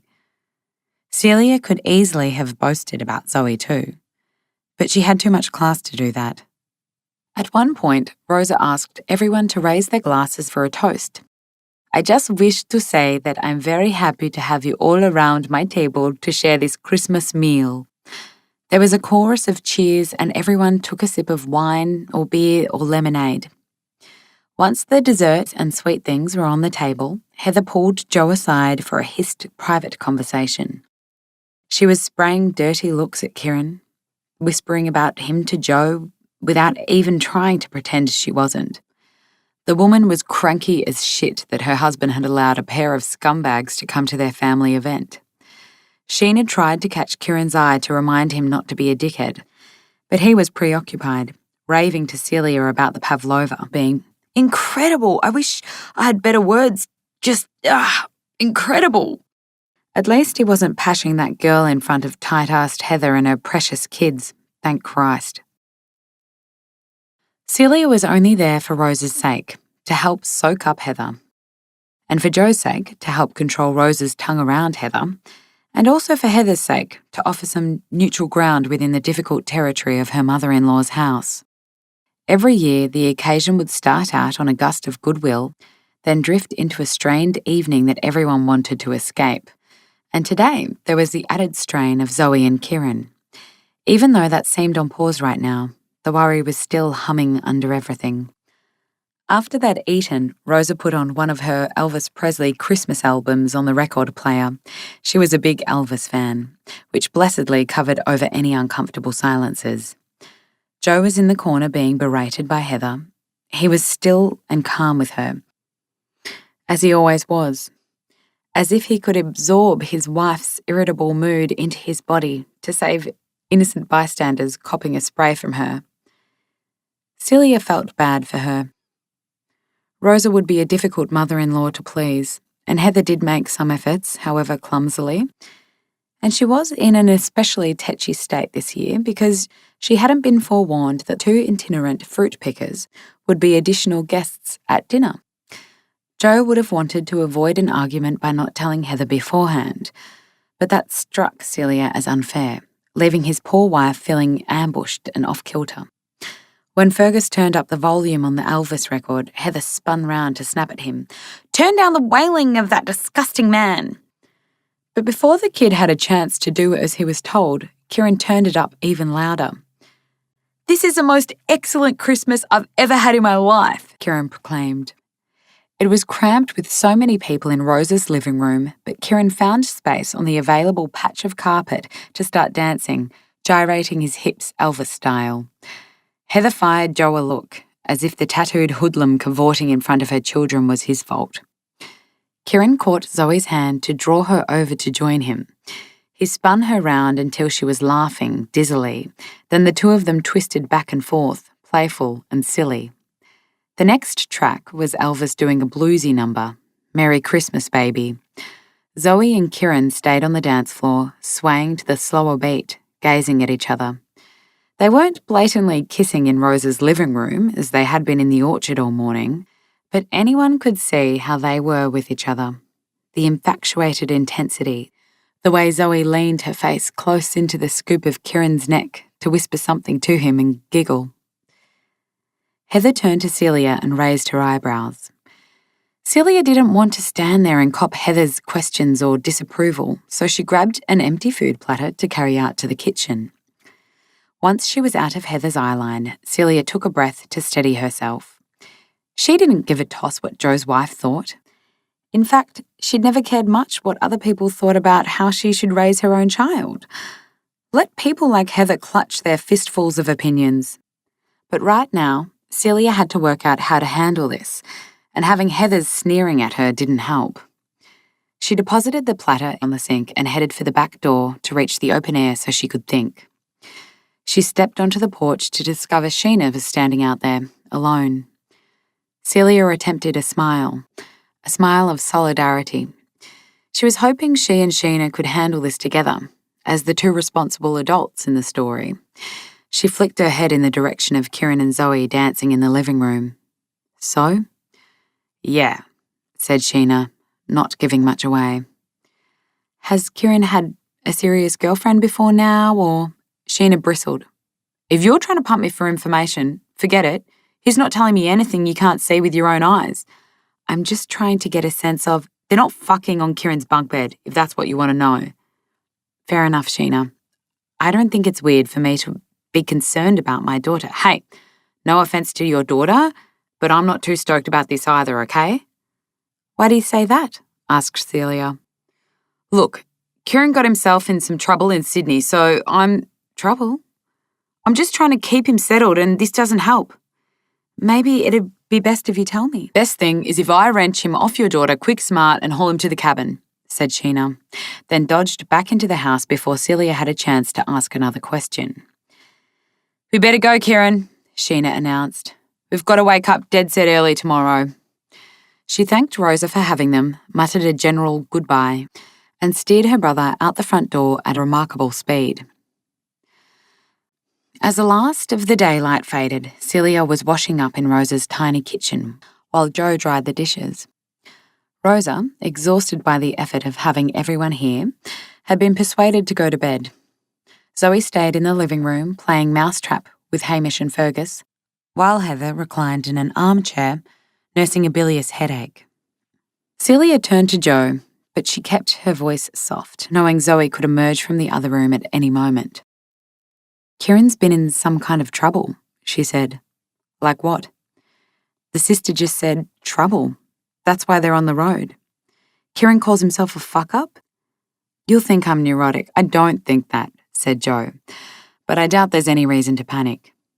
If he's in trouble with the police, would you be able to ask around your Sydney cop mates and find out? Well, possibly, Joe winced. Please, Joe, I've got nothing against this kid, but I've got them staying on my place. I'm sorry if bringing them here was a mistake. No, don't apologise. You rescued me bringing them, Celia assured him. I just need to know whether I should worry. Can you find out, please? Even if Kieran's been a bit wild, a lot of kids go through that, and if Zoe learns to deal with it, if you can't world-proof her, why shouldn't I pick out a path for my child through the minefield to whatever extent I can? But you can't limit the natural sort of, you wouldn't let nature take its course if a wild dog leapt into a baby's cot. No, but a small baby isn't the same as a 16-year-old. I know. The next moment they both heard footsteps on the hall rug and the conversation was over. What were you guys talking about? Zoe asked, leaning in the kitchen doorway. But she didn't wait for either of them to answer. Mum's doing the worried face. She thinks I can't see it, but I've been copping that face all day. Joe took a breath to respond, but Celia threw him a look. Leave it. Before Zoe or Celia could say anything more, there was an infuriated shriek from Heather in the living room. Enough! I'll throw that wretched game in the bin if you can't learn how to behave. A squabble had flared between Hamish and Fergus to the point that they were jabbing each other with the sharp corners of the mousetrap pieces. Joe? Joe! Heather barked through to the kitchen. I told you we should have taken these two home half an hour ago. Can we please go now? Finally? Hamish, pick it up. Now. Now. Now. Pack the whole thing away, quick sticks, or I mean it. I will throw it in the bin. Joe jumped too to wrangle his sons. Celia and Zoe helped Heather carry platters, parcels of leftovers and presents out to their car.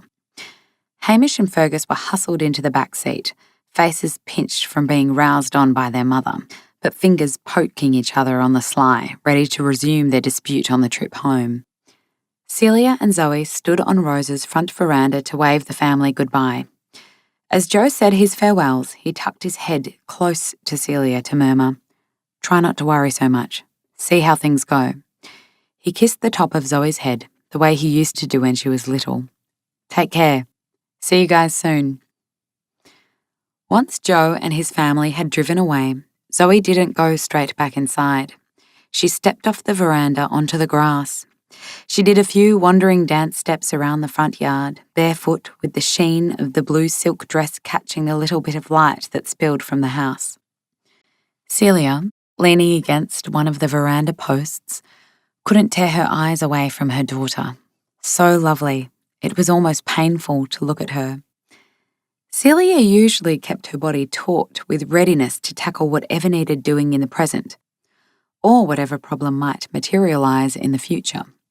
Now, gazing at Zoe, all Celia's limbs, her shoulders, her throat, her belly, melted with overwhelming love for this girl and rendered her defenceless. "I can feel you staring," said Zoe. "I was thinking how beautiful you are. You want to reach into my head and check out every thought that's in here." Celia smiled. "You used to tell me every thought, but I know that time's over." "Really?" "I just want you to be careful." "We haven't had sex or anything," said Zoe. "Okay," said Celia cautiously. "That's what you're worried about, I assume?" "If I'm worried, it's because you know so little about Kieran. You don't understand," said Zoe flatly. "I understand this is the first time I get that you're giddy with this." Zoe twisted to face her mother, fierce. "No, you don't want to understand. I can see from the way you're setting your jaw that warnings will come out of your mouth, the what-ifs and always remembers." Celia flinched at Zoe's excoriating tone. "But sweetheart, can't I—" "No! Shut your mouth! I won't listen to you pour poison on this! Shut your mouth!" Zoe strode around the side of Rose's house and out of sight. Celia couldn't move, as if pinned to the veranda post by a knife that had sliced right through her soft belly. Zoe walked away from the house quickly, then even more quickly until she was running up the slope. The impulse wasn't to escape or hurry anywhere in particular. The running was to burn up the excess energy fizzing through her blood. Zoe had never defied her mother like that, never unleashed her full power at Celia before. She was afraid that something inside her would explode or the earth would lurch out of orbit or something, some terrible and potent aftershock. But nothing had happened. She was okay, exhilarated. That was why her heart was pounding. This was exhilaration, not fear. The next thought in her head was overwhelming. She needed to see Kieran right now. She kept running until she saw a light shining at the end of the packing shed. Kieran was emerging from the lean-to bathroom, straight from the shower, wearing board shorts and sneakers with a towel hanging over his bare chest. "What's up? You okay?" he asked, reaching for her. Zoe must have looked crazy to him, breathless, wild-eyed, gaping at Kieran but not letting him touch her. She gulped a breath in order to summon up a coherent and mature voice. "I was thinking we should have sex now." "Oh, right, if you want to, If Kieran sounded freaked out, it was because this morning she'd told him her sexual experience was zero. Zoe knew she could be honest with him, and Kieran could be completely honest with her too. They'd already talked about the fact that he'd been fucking since he was 14, the first time he'd been stoned, seduced by the 32-year-old woman who was shacked up with one of his stepfathers. So now, as Zoe blurted out her suggestion, Kieran hesitated. It felt like a long silence to her. Really? He only paused for 2 seconds. Less than 2 seconds. Then he said, yes, great, that'd be great. He flicked the towel off his shoulder onto the ground with a jokey flourish and reached for Zoe. Again, she ducked out of his arms. If he touched her right now, it would mess with her head when she was determined to think clearly. But what are my reasons for wanting to have sex with you? Would I just be using you? Kieran laughed and lunged forward to slide his hands onto her hips. You can use me. That's cool. Use me. Slipping sideways out of his grasp, Zoe went on. But would I just be fucking you to rile up my mother? Or for the sake of getting rid of it? I've never understood why people say losing virginity. What are you losing?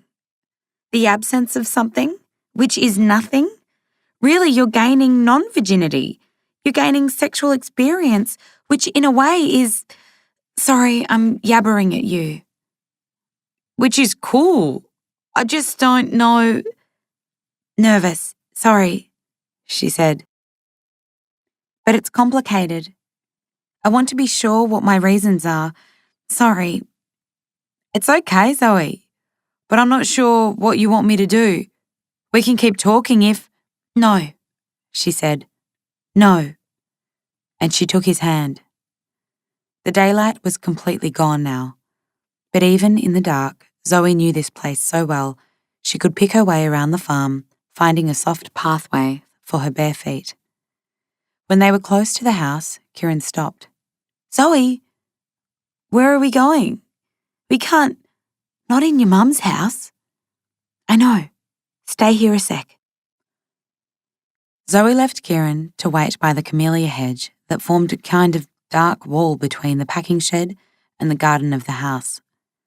She slipped inside to her room without turning on the light and fished around in her bedside drawer. Last term, a girl in her class, Donna, had brought a pack of condoms to school and paraded around, flashing the packet, skiting about how many guys she'd rooted. Donna had then flung the condoms onto the asphalt in front of other girls, like a queen throwing bread to starving peasants. Zoe had picked one up and taken it home. Now she retrieved it from its hiding place in the drawer. On her way back outside, she grabbed shoes, a torch, and a rug from the laundry. By torchlight, the two of them hurried down the slope to the creek. Zoe flung the rug out over the patch of soft grass. She switched off the torch, then turned back to Kieran and puffed out a nervous laugh. After that burst of purposeful activity, she was suddenly frozen with embarrassment until Kieran pulled her close, kissed her, and it felt right again. As Kieran slipped her dress off, Zoe realised he was also nervous. Your hands are shaking, she said. Kieran looked down at his own hands. Oh, yeah. Why would you be nervous? You've done this before. Never when I wasn't off my face on something. Which is different, I guess. Kieran nodded and then dropped his head onto her bare shoulder. And I've never done this with you. And what? That makes you nervous because... Doesn't make me nervous, he said. It amazes me. She pulled him down onto the rug. Kieran was worried his palms would feel too rough on her skin, but she pointed out that her hands were just as shredded and calloused from the picking work as his. Before now, Zoe had tried to form a useful working model of sex from Cleo magazine, bits she'd seen in Penthouse and scenes in movies. She'd then cross-checked that information with stuff girls at school had said. She was prepared for the fact that the first time this was usually pretty lousy, something you just had to get through, that guys could be rushed and clumsy. But it wasn't like that with Kieran. He kept stopping and checking she was okay, to such an extent that she started to get paranoid. Don't you really want to? She asked. Kieran laughed. Well, it was a sort of breathless, strangled laughter as if he were in pain. Zoe, fuck, Zoe. I'm an 18-year-old guy. I want to have sex every second I'm awake and a major amount of the time I'm asleep. But I mean, this is different. I don't want you to. If you're not sure, I don't want to, even though, fucking hell, I want to. Zoe wanted to demonstrate she was sure, so she yanked down his board shorts and grabbed his cock. She wasn't certain how much force she should use, but it was important she'd not appear tentative. Kieran yelped with pain. So she had, in fact, grabbed too hard. Sorry. Kieran was groaning, his body scrunched up. But a few moments later, he managed to joke. Right, so you are keen then? The two of them laughed, lying there while he recovered. Some of the nerves had been laughed away, breaking down the self-consciousness between them. This wasn't a girl losing her virginity. This was them, Kieran and Zoe. And that was special and different and right. Fucking hell, look at you. You're beautiful, said Kieran. Zoe shook her head, but in fact, she believed he meant what he said. There was such intoxicating pleasure in having her body looked at. Not her own critical gaze in the mirror examining herself as a sexual entity in the abstract, for some hypothetical point in the future, but appreciated by the eyes and hands and mouth of someone who kept murmuring how gorgeous she was. There was pleasure, too, in getting her hands on the body she'd been staring at and imagining for days now. She was torn between the urge to focus on every second and record every sensation in her mind, and the desire to suspend normal consciousness. Afterwards, they lay on the rug, staring up into the dark mesh of the trees, happy to have the cool night air on their skin. You okay? Kieran asked. Was that okay? She laughed and nodded. Mock earnest. It was better than she'd imagined. In fact, it wasn't even right to think in those terms. There was no point applying some teenage girl grading system she'd been carrying around in her head. This was more profound and incredible than anything her silly 16-year-old self could have imagined. 8. Sheena sat on the front step of the cabin, swinging the door back and forth, trying to get a few slugs of fresher air mixed into the cube of stale gases inside.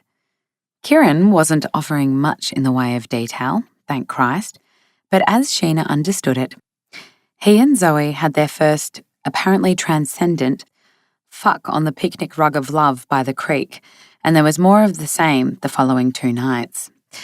Sheena was angry in that way she could get sometimes, her gut manufacturing a corrosive substance that burned its way through her circulatory system.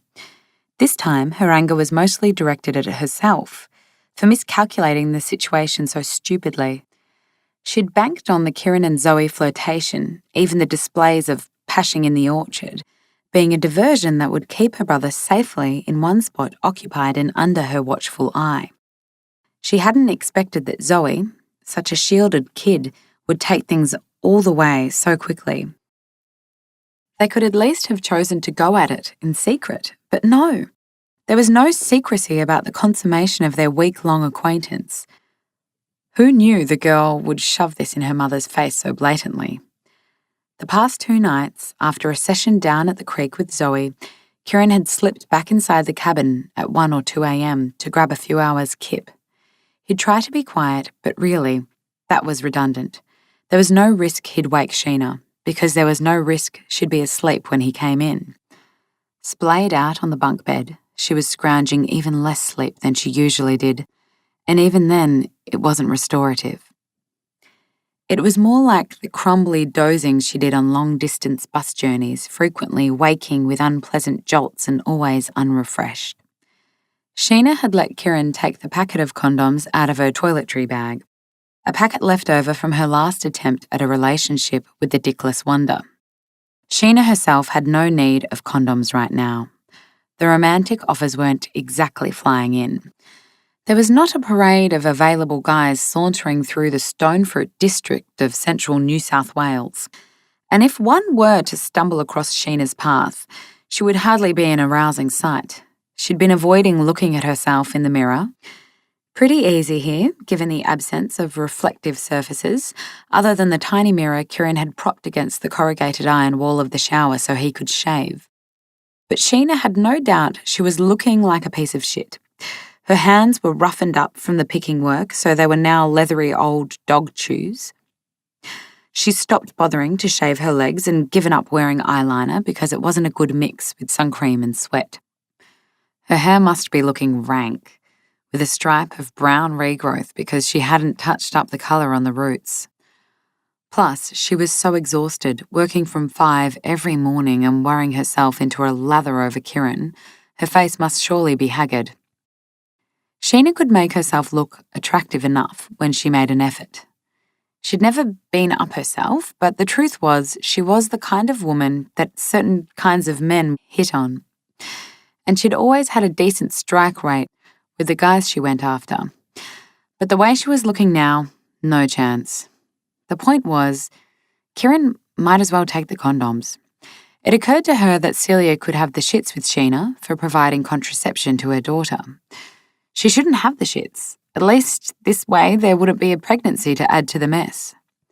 Zoe and Kieran were only managing 3 or 4 hours of sleep, max, but they were still working hard picking peaches, presumably powered by whatever magic fuel was being produced in their bodies by all the sex at night. During the daytime, in the orchard, Sheena could feel the air crunching and hissing between Celia and Zoe.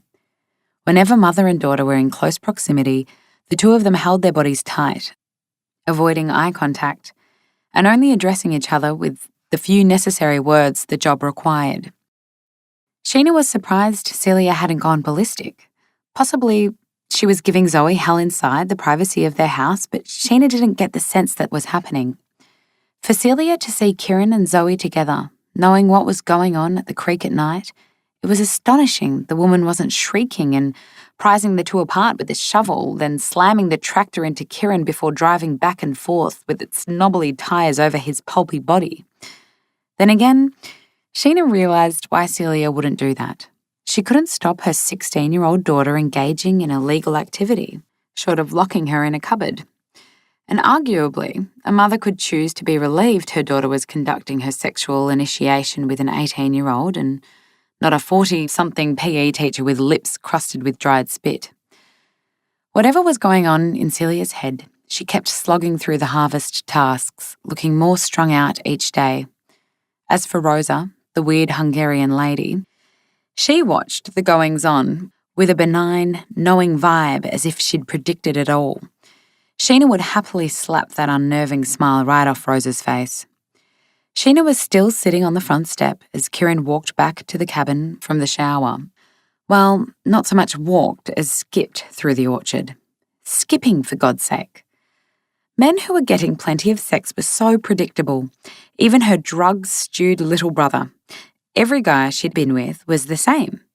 If they were in a grumpy mood for whatever reason, she could always cheer them up with a root.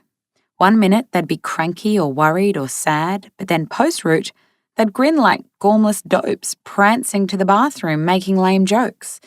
Transforming a man's mood really could be that simple. Once she'd cottoned on to how easy it was to manipulate their primitive psyches, it was even harder to respect them. Which was not to say Sheena wasn't intersex herself. She missed it when she went too long without. But she wasn't sure a bout of good sex was worth all the other bullshit that surrounded the procedure. Of course, Sheena knew this was not a simple case of Kieran having a mood-lifting sexcapade. This wasn't simple at all.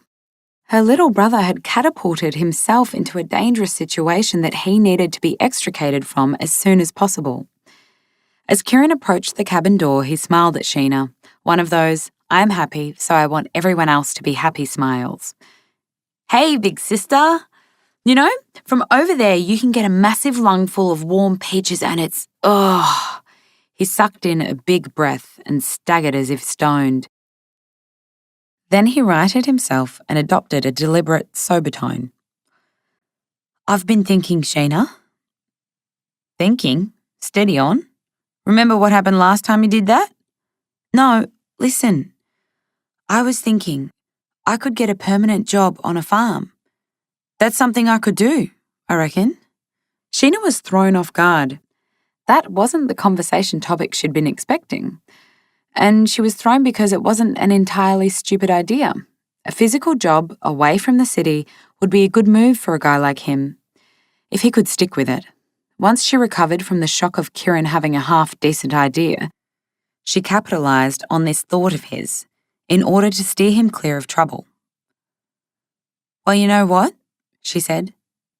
We could follow the picking circuit if you like. Soon as we earn enough here to get the car back, we could do the grapes in Mildura, then head along the Murray in time for the tomatoes. She'd been asking Rosa a few questions about the harvest timetable, figuring it might be a good plan for Kieran given how well he'd taken to the picking work.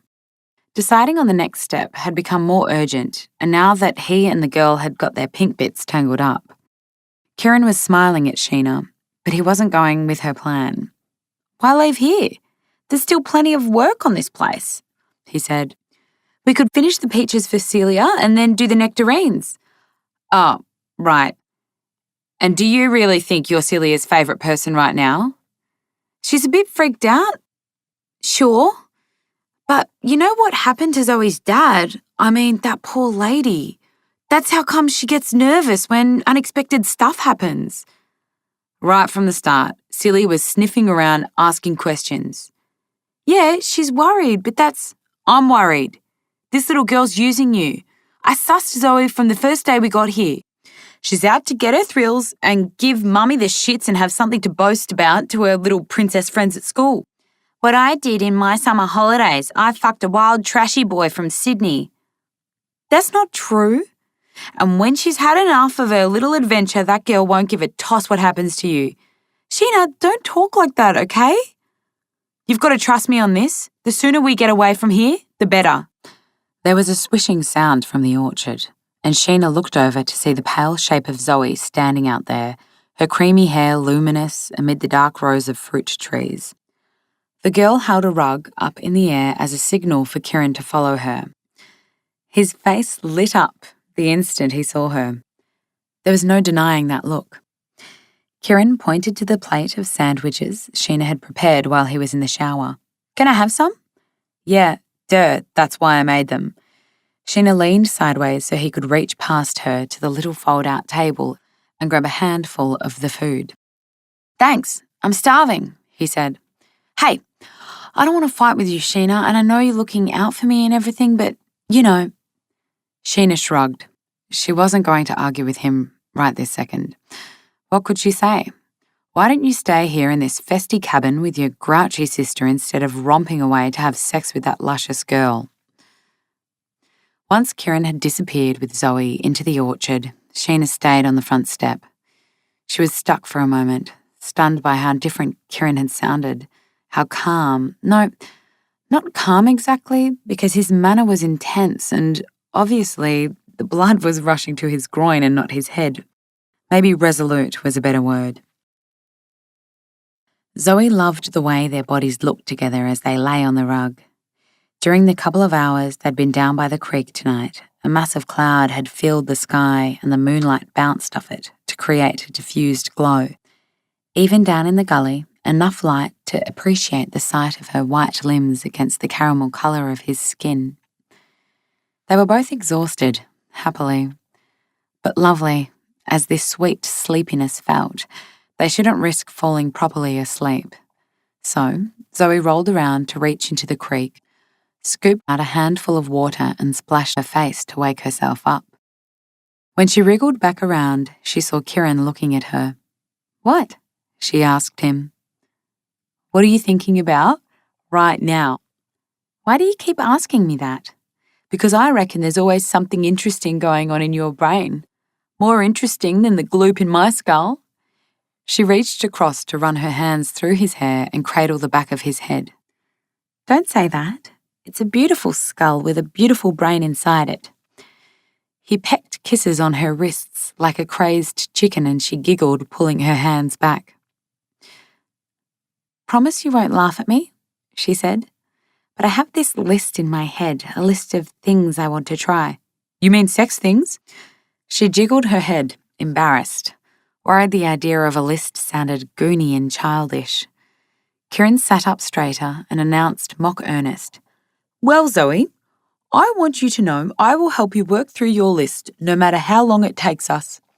She adopted the same jokey, solemn tone, as if they were research scientists. "We need to be methodical." "Fuck yeah, you can never be too methodical." "And we should revise as we go," she added. "We certainly should," he agreed and pulled her in close. Later, As they walked back up from the creek, hand in hand, a shiver went through Zoe. "You cold?" asked Kieran, offering to wrap the rug around her shoulders. She shook her head. They were dressed again, and it was a warm night.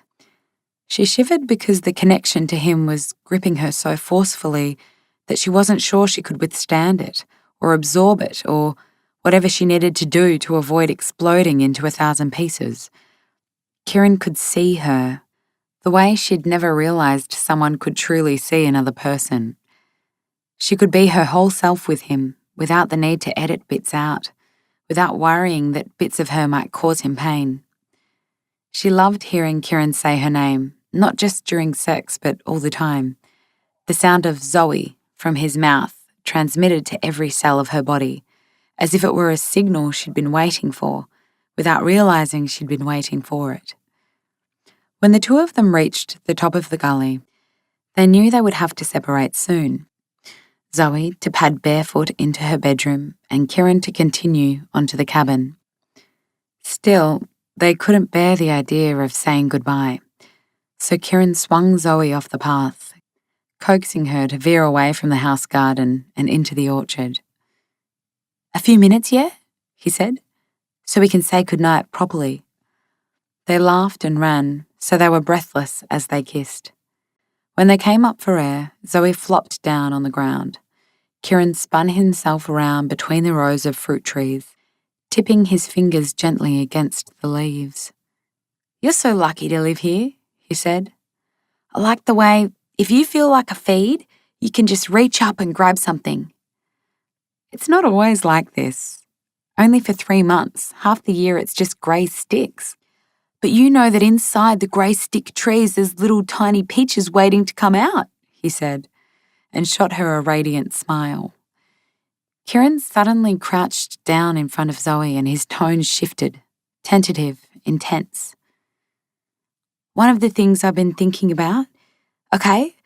The thing is, I've been off my face a fair whack of the time since I was 13, but since I've been on the road with Sheena, it's like I'm waking up and seeing things for the first time.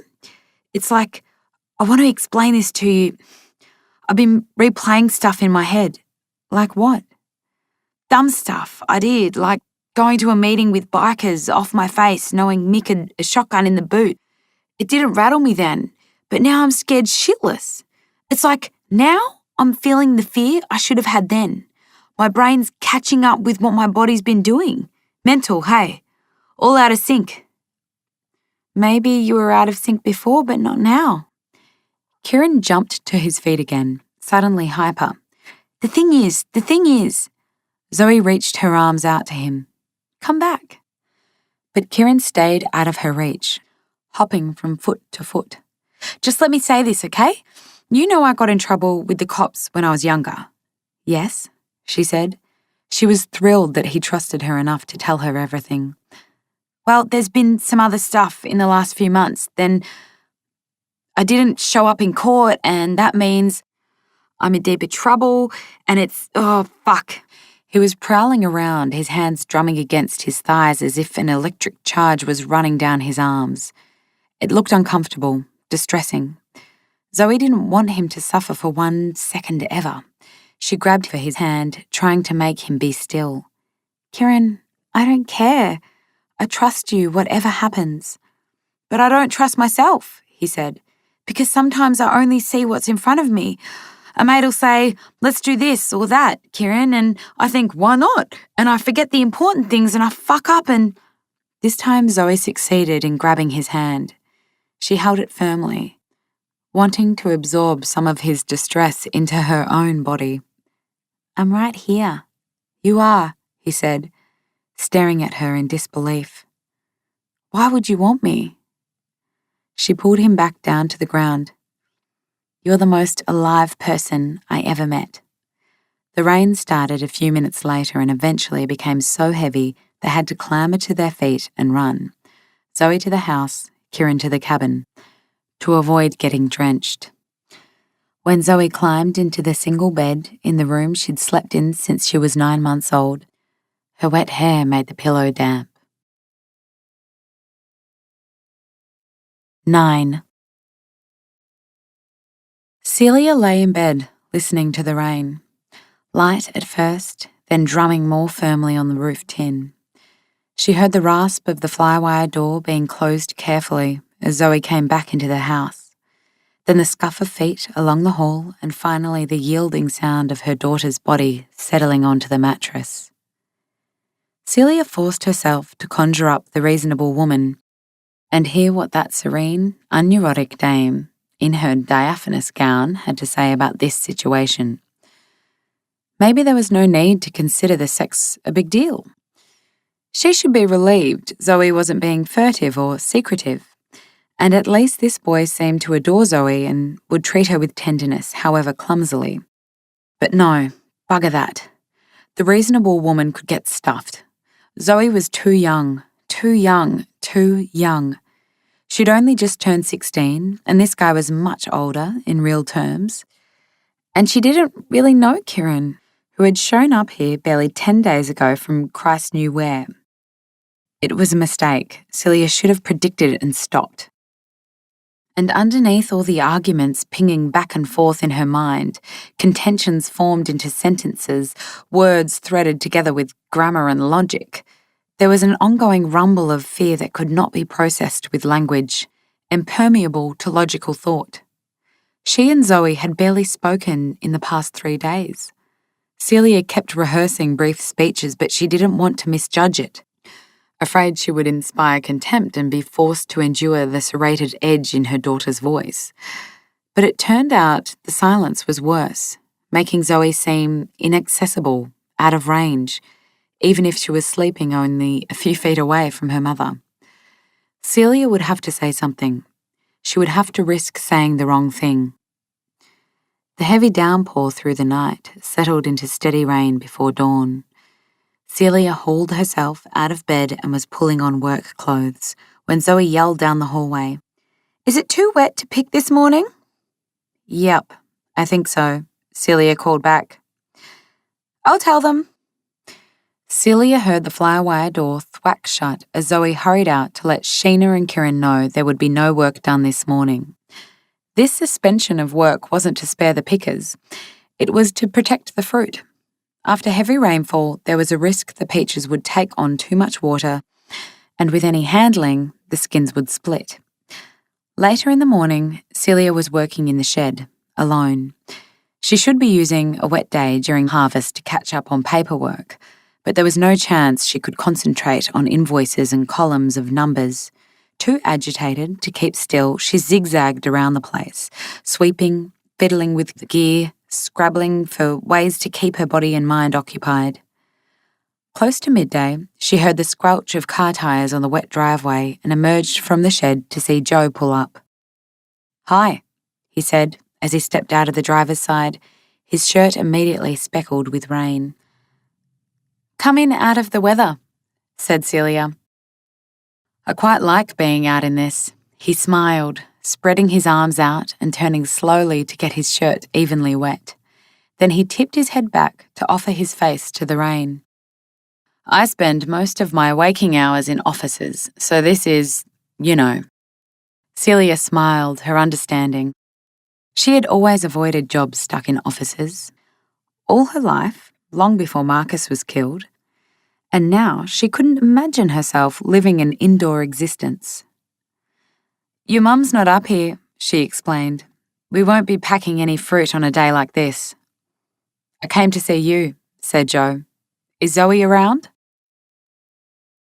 Celia shook her head. She suspected Zoe had taken Kieran down to the old wool shed so they could avoid the rain and avoid her. Joe walked over to join Celia under the awning of the packing shed. "So I talked to a bloke I know in Sydney, a cop. Kieran was in some trouble as a juvenile. He's legally an adult now, and as an adult, there are a couple of warrants out on him." Celia forced herself to match Joe's measured tone. "Warrants for what?" "Minor stuff, mostly. A break and enter. Story is he got caught up with some nasty characters and police want to talk to him about a couple of more serious matters. There's one robbery where a security guard was assaulted, I gather." "Oh my God, Joe." Probably the wisest thing is for them to move on. You could suggest they leave now rather than stay for the rest of the pick. Zoe talks about travelling with them when they move on. Well, tell her she can't. Celia shrugged, helpless. She'd hate me for it. Jo nodded and let a silence go. One of the things she liked about Jo was that he understood so much without Celia having to unpack the whole crate of tangled shit in her head. His other, more unsettling tendency was that he sometimes answered her unspoken thoughts. Kieran seems like a good-hearted kid, he said eventually, and obviously Sheena's trying to straighten him out. Listen, Jo, I don't want to destroy this boy. All I'm thinking about is Zoe. I know you are. Jo flicked his head and Celia followed his eyeline to see Zoe striding between rows of fruit trees towards the yard. She was wearing gumboots with a light green cotton dress soaked dark green from the rain, her wet hair swept back from her face. Oh, Jo, I don't know what I should do, Celia whispered as Zoe approached them. Talk to her. That's the best thing. Do you want me to stay? He asked. No, thanks, but no. In fact, might be better if you head off now, so Zoe won't feel we're colluding. Yes. Jo made the dash through the rain to his car door. I'll call you later. He curled the vehicle round on the gravel just as Zoe reached the yard. Jo waved extravagantly to her and drove away towards the road. Zoe swung to face her mother. What were you talking to Jo about? Listen, sweetheart, I'm going to have to ask Kieran to leave. I knew it. I knew you'd end up doing this. He's wanted by the police. I know, he told me. Wanted for robbery. Serious stuff. Someone was assaulted. Did he tell you that? Celia could see Zoe was thrown for a second, but then she recovered, with a more defiant edge in her voice. Yes, he told me because he trusts me and I trust him. Which you wouldn't know any fucking thing about since you don't trust me one tiny bit. I do trust you. Bullshit. That's bullshit. Did you stick Jo onto Kieran to spy on him?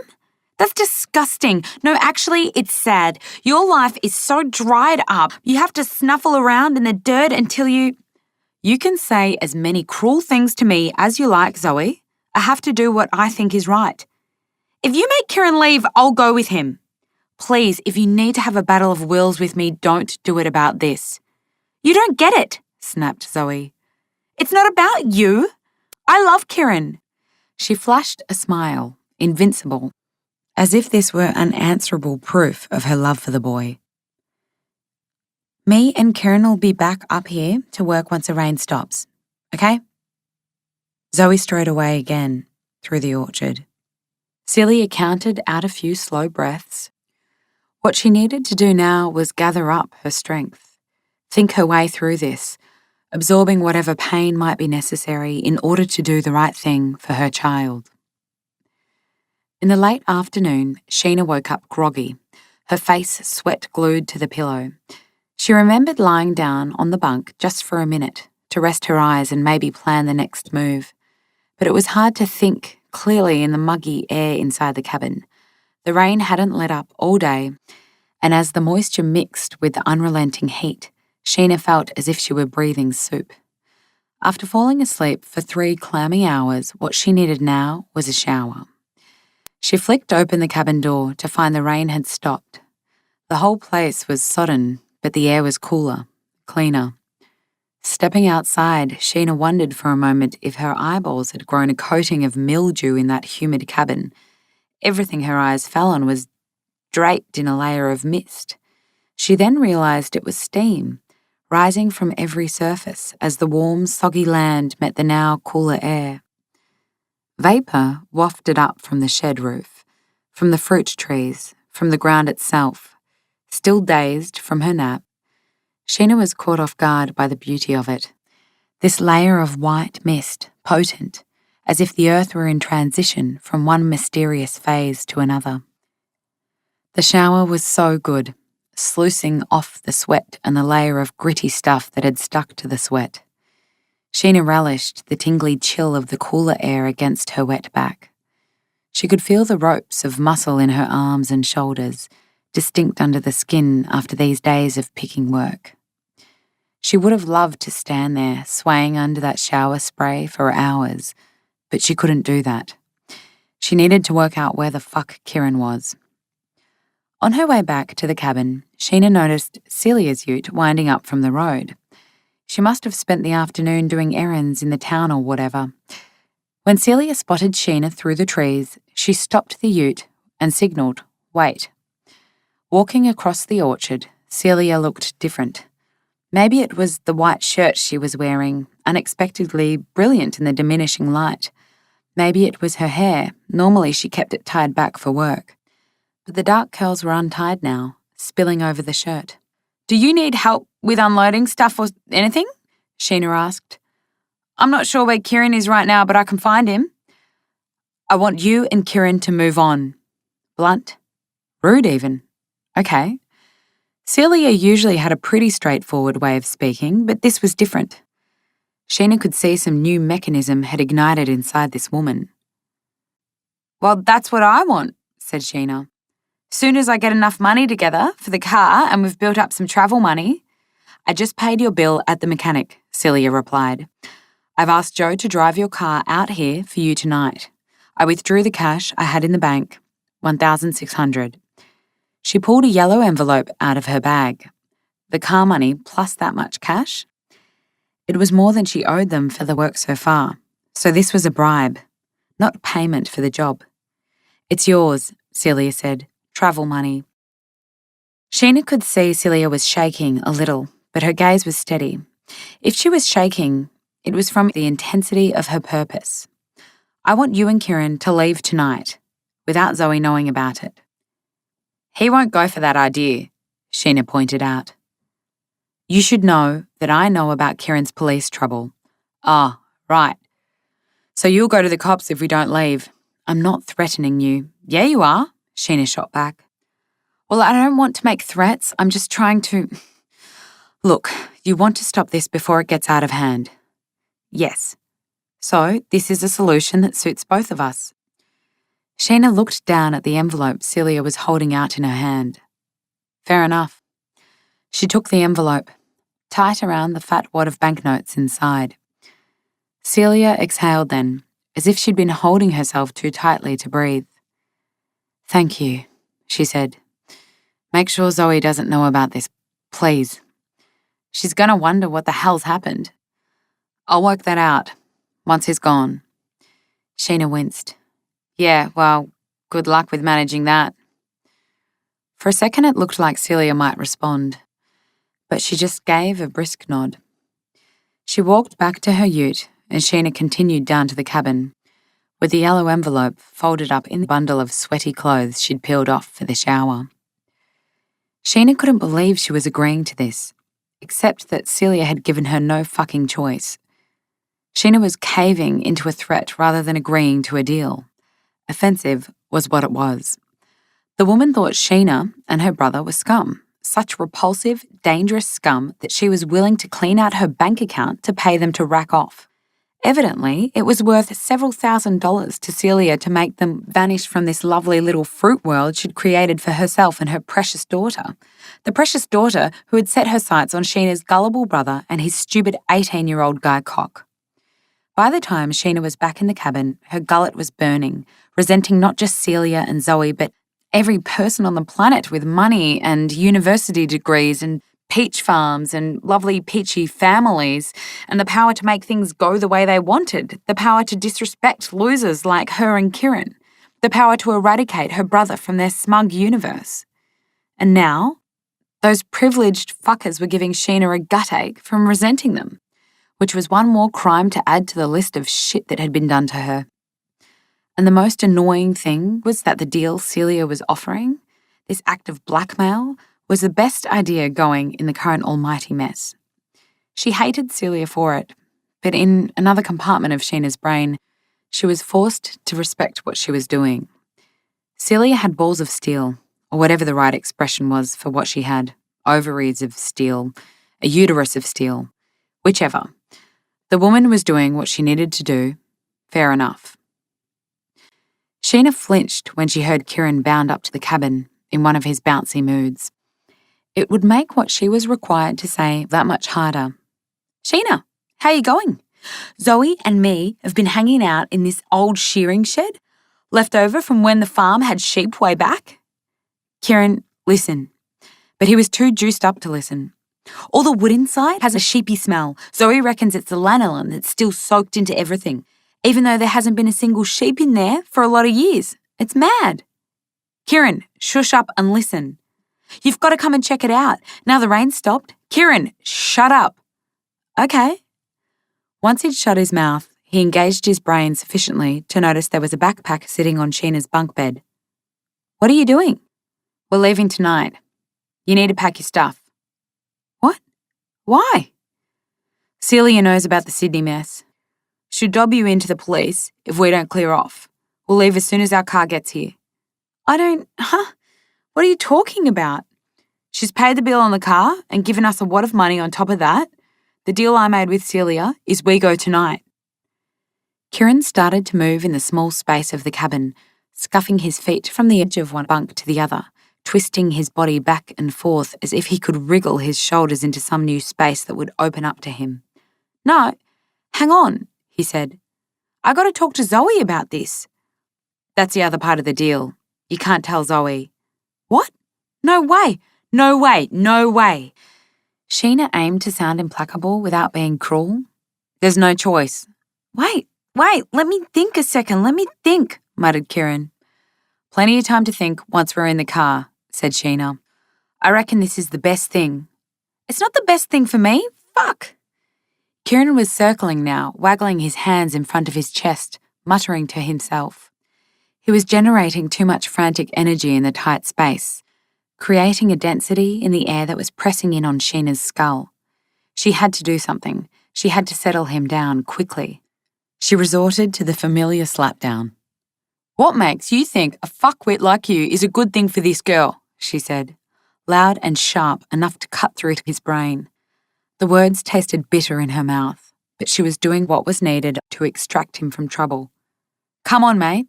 The way you are, you're no good for a girl like Zoe. Wake up. No wonder her mother wants you gone." Kieran turned to her with the bewildered face of a slapped child. "Why would you say that to me?" "I'm sorry," said Sheena. And she was sorry, but she couldn't risk losing momentum. "I've got to look out for you. What if Celia went to the cops? Do you want to get done for the vet lab thing?" "No." "Do you want to go to jail?" No. "So we have to go." Kieran was cursing in staccato bursts, revving himself the way he could do sometimes, like a toddler trapped in a self-lacerating tantrum. "I get it, Sheena, I get it, but I need to see Zoe before we go." "Not a good idea." "Listen to me, okay? I'm just asking if I'm the one who has to look at things realistically." "No, you're not listening to me. I love her." "I know you think that." "You don't know. You don't," said Kieran firmly. "You've got to understand, when I'm with Zoe, it's not a screeching mess in here." He jabbed his fingers across his skull. "When I'm with her, things are so clear in my head and I think, right, Kieran, this is what it should feel like. It's fucking incredible. Are you listening to me?" Sheena was listening, still trying to get used to this version of her brother. Kieran stood still and resolute in front of her. "Let me just see Zoe one more time before I have to go. Please, Sheena, please." Sheena knew she should say no to him, but she was so sick of saying no all the time. Why did the job of looking after Kieran, keeping her stupid, beautiful fuckwit of a brother alive and safe and out of jail, why did it require her to be a negative bitch so much of the time? And now look at him, enraptured, as if getting himself love-struck over this girl was his conversion to a religion that promised all the solutions to life's shitful smorgasbord. The burning smile on Kieran's face. Sheena had seen that smile on a girl she knew who'd been sucked in by Pentecostal Christians to the point where she'd started swooning onto the shiny tiled floor and yabbering nonsense. The full 3 courses of crazy. Kieran was as misguided and as likely to crack his head open as that girl. Still, it felt vicious to be the one saying no to him in the middle of his rapturous state. Maybe Sheena could allow him a couple more hours to pore at Zoe or gaze into her eyes or whatever the hell they did. What if I said you've got until 10 o'clock? She offered. A bit of time before we have to head off. Yes. That's all I'm asking. That'd be brilliant, Sheena. He grinned at her. Now he was too buoyant. She needed to hammer down a few tent pegs around that giddy happiness to keep Kieran on the ground. But then you stick with the deal and leave without making a fuss, okay? She said sharply. Okay. You don't want to go to jail, do you? No. And you don't want to get Zoe in big trouble, do you? No. You want to protect this girl, don't you? Yes. Which means you can't tell her we're going. Tell me you understand that. Say it aloud. I understand that.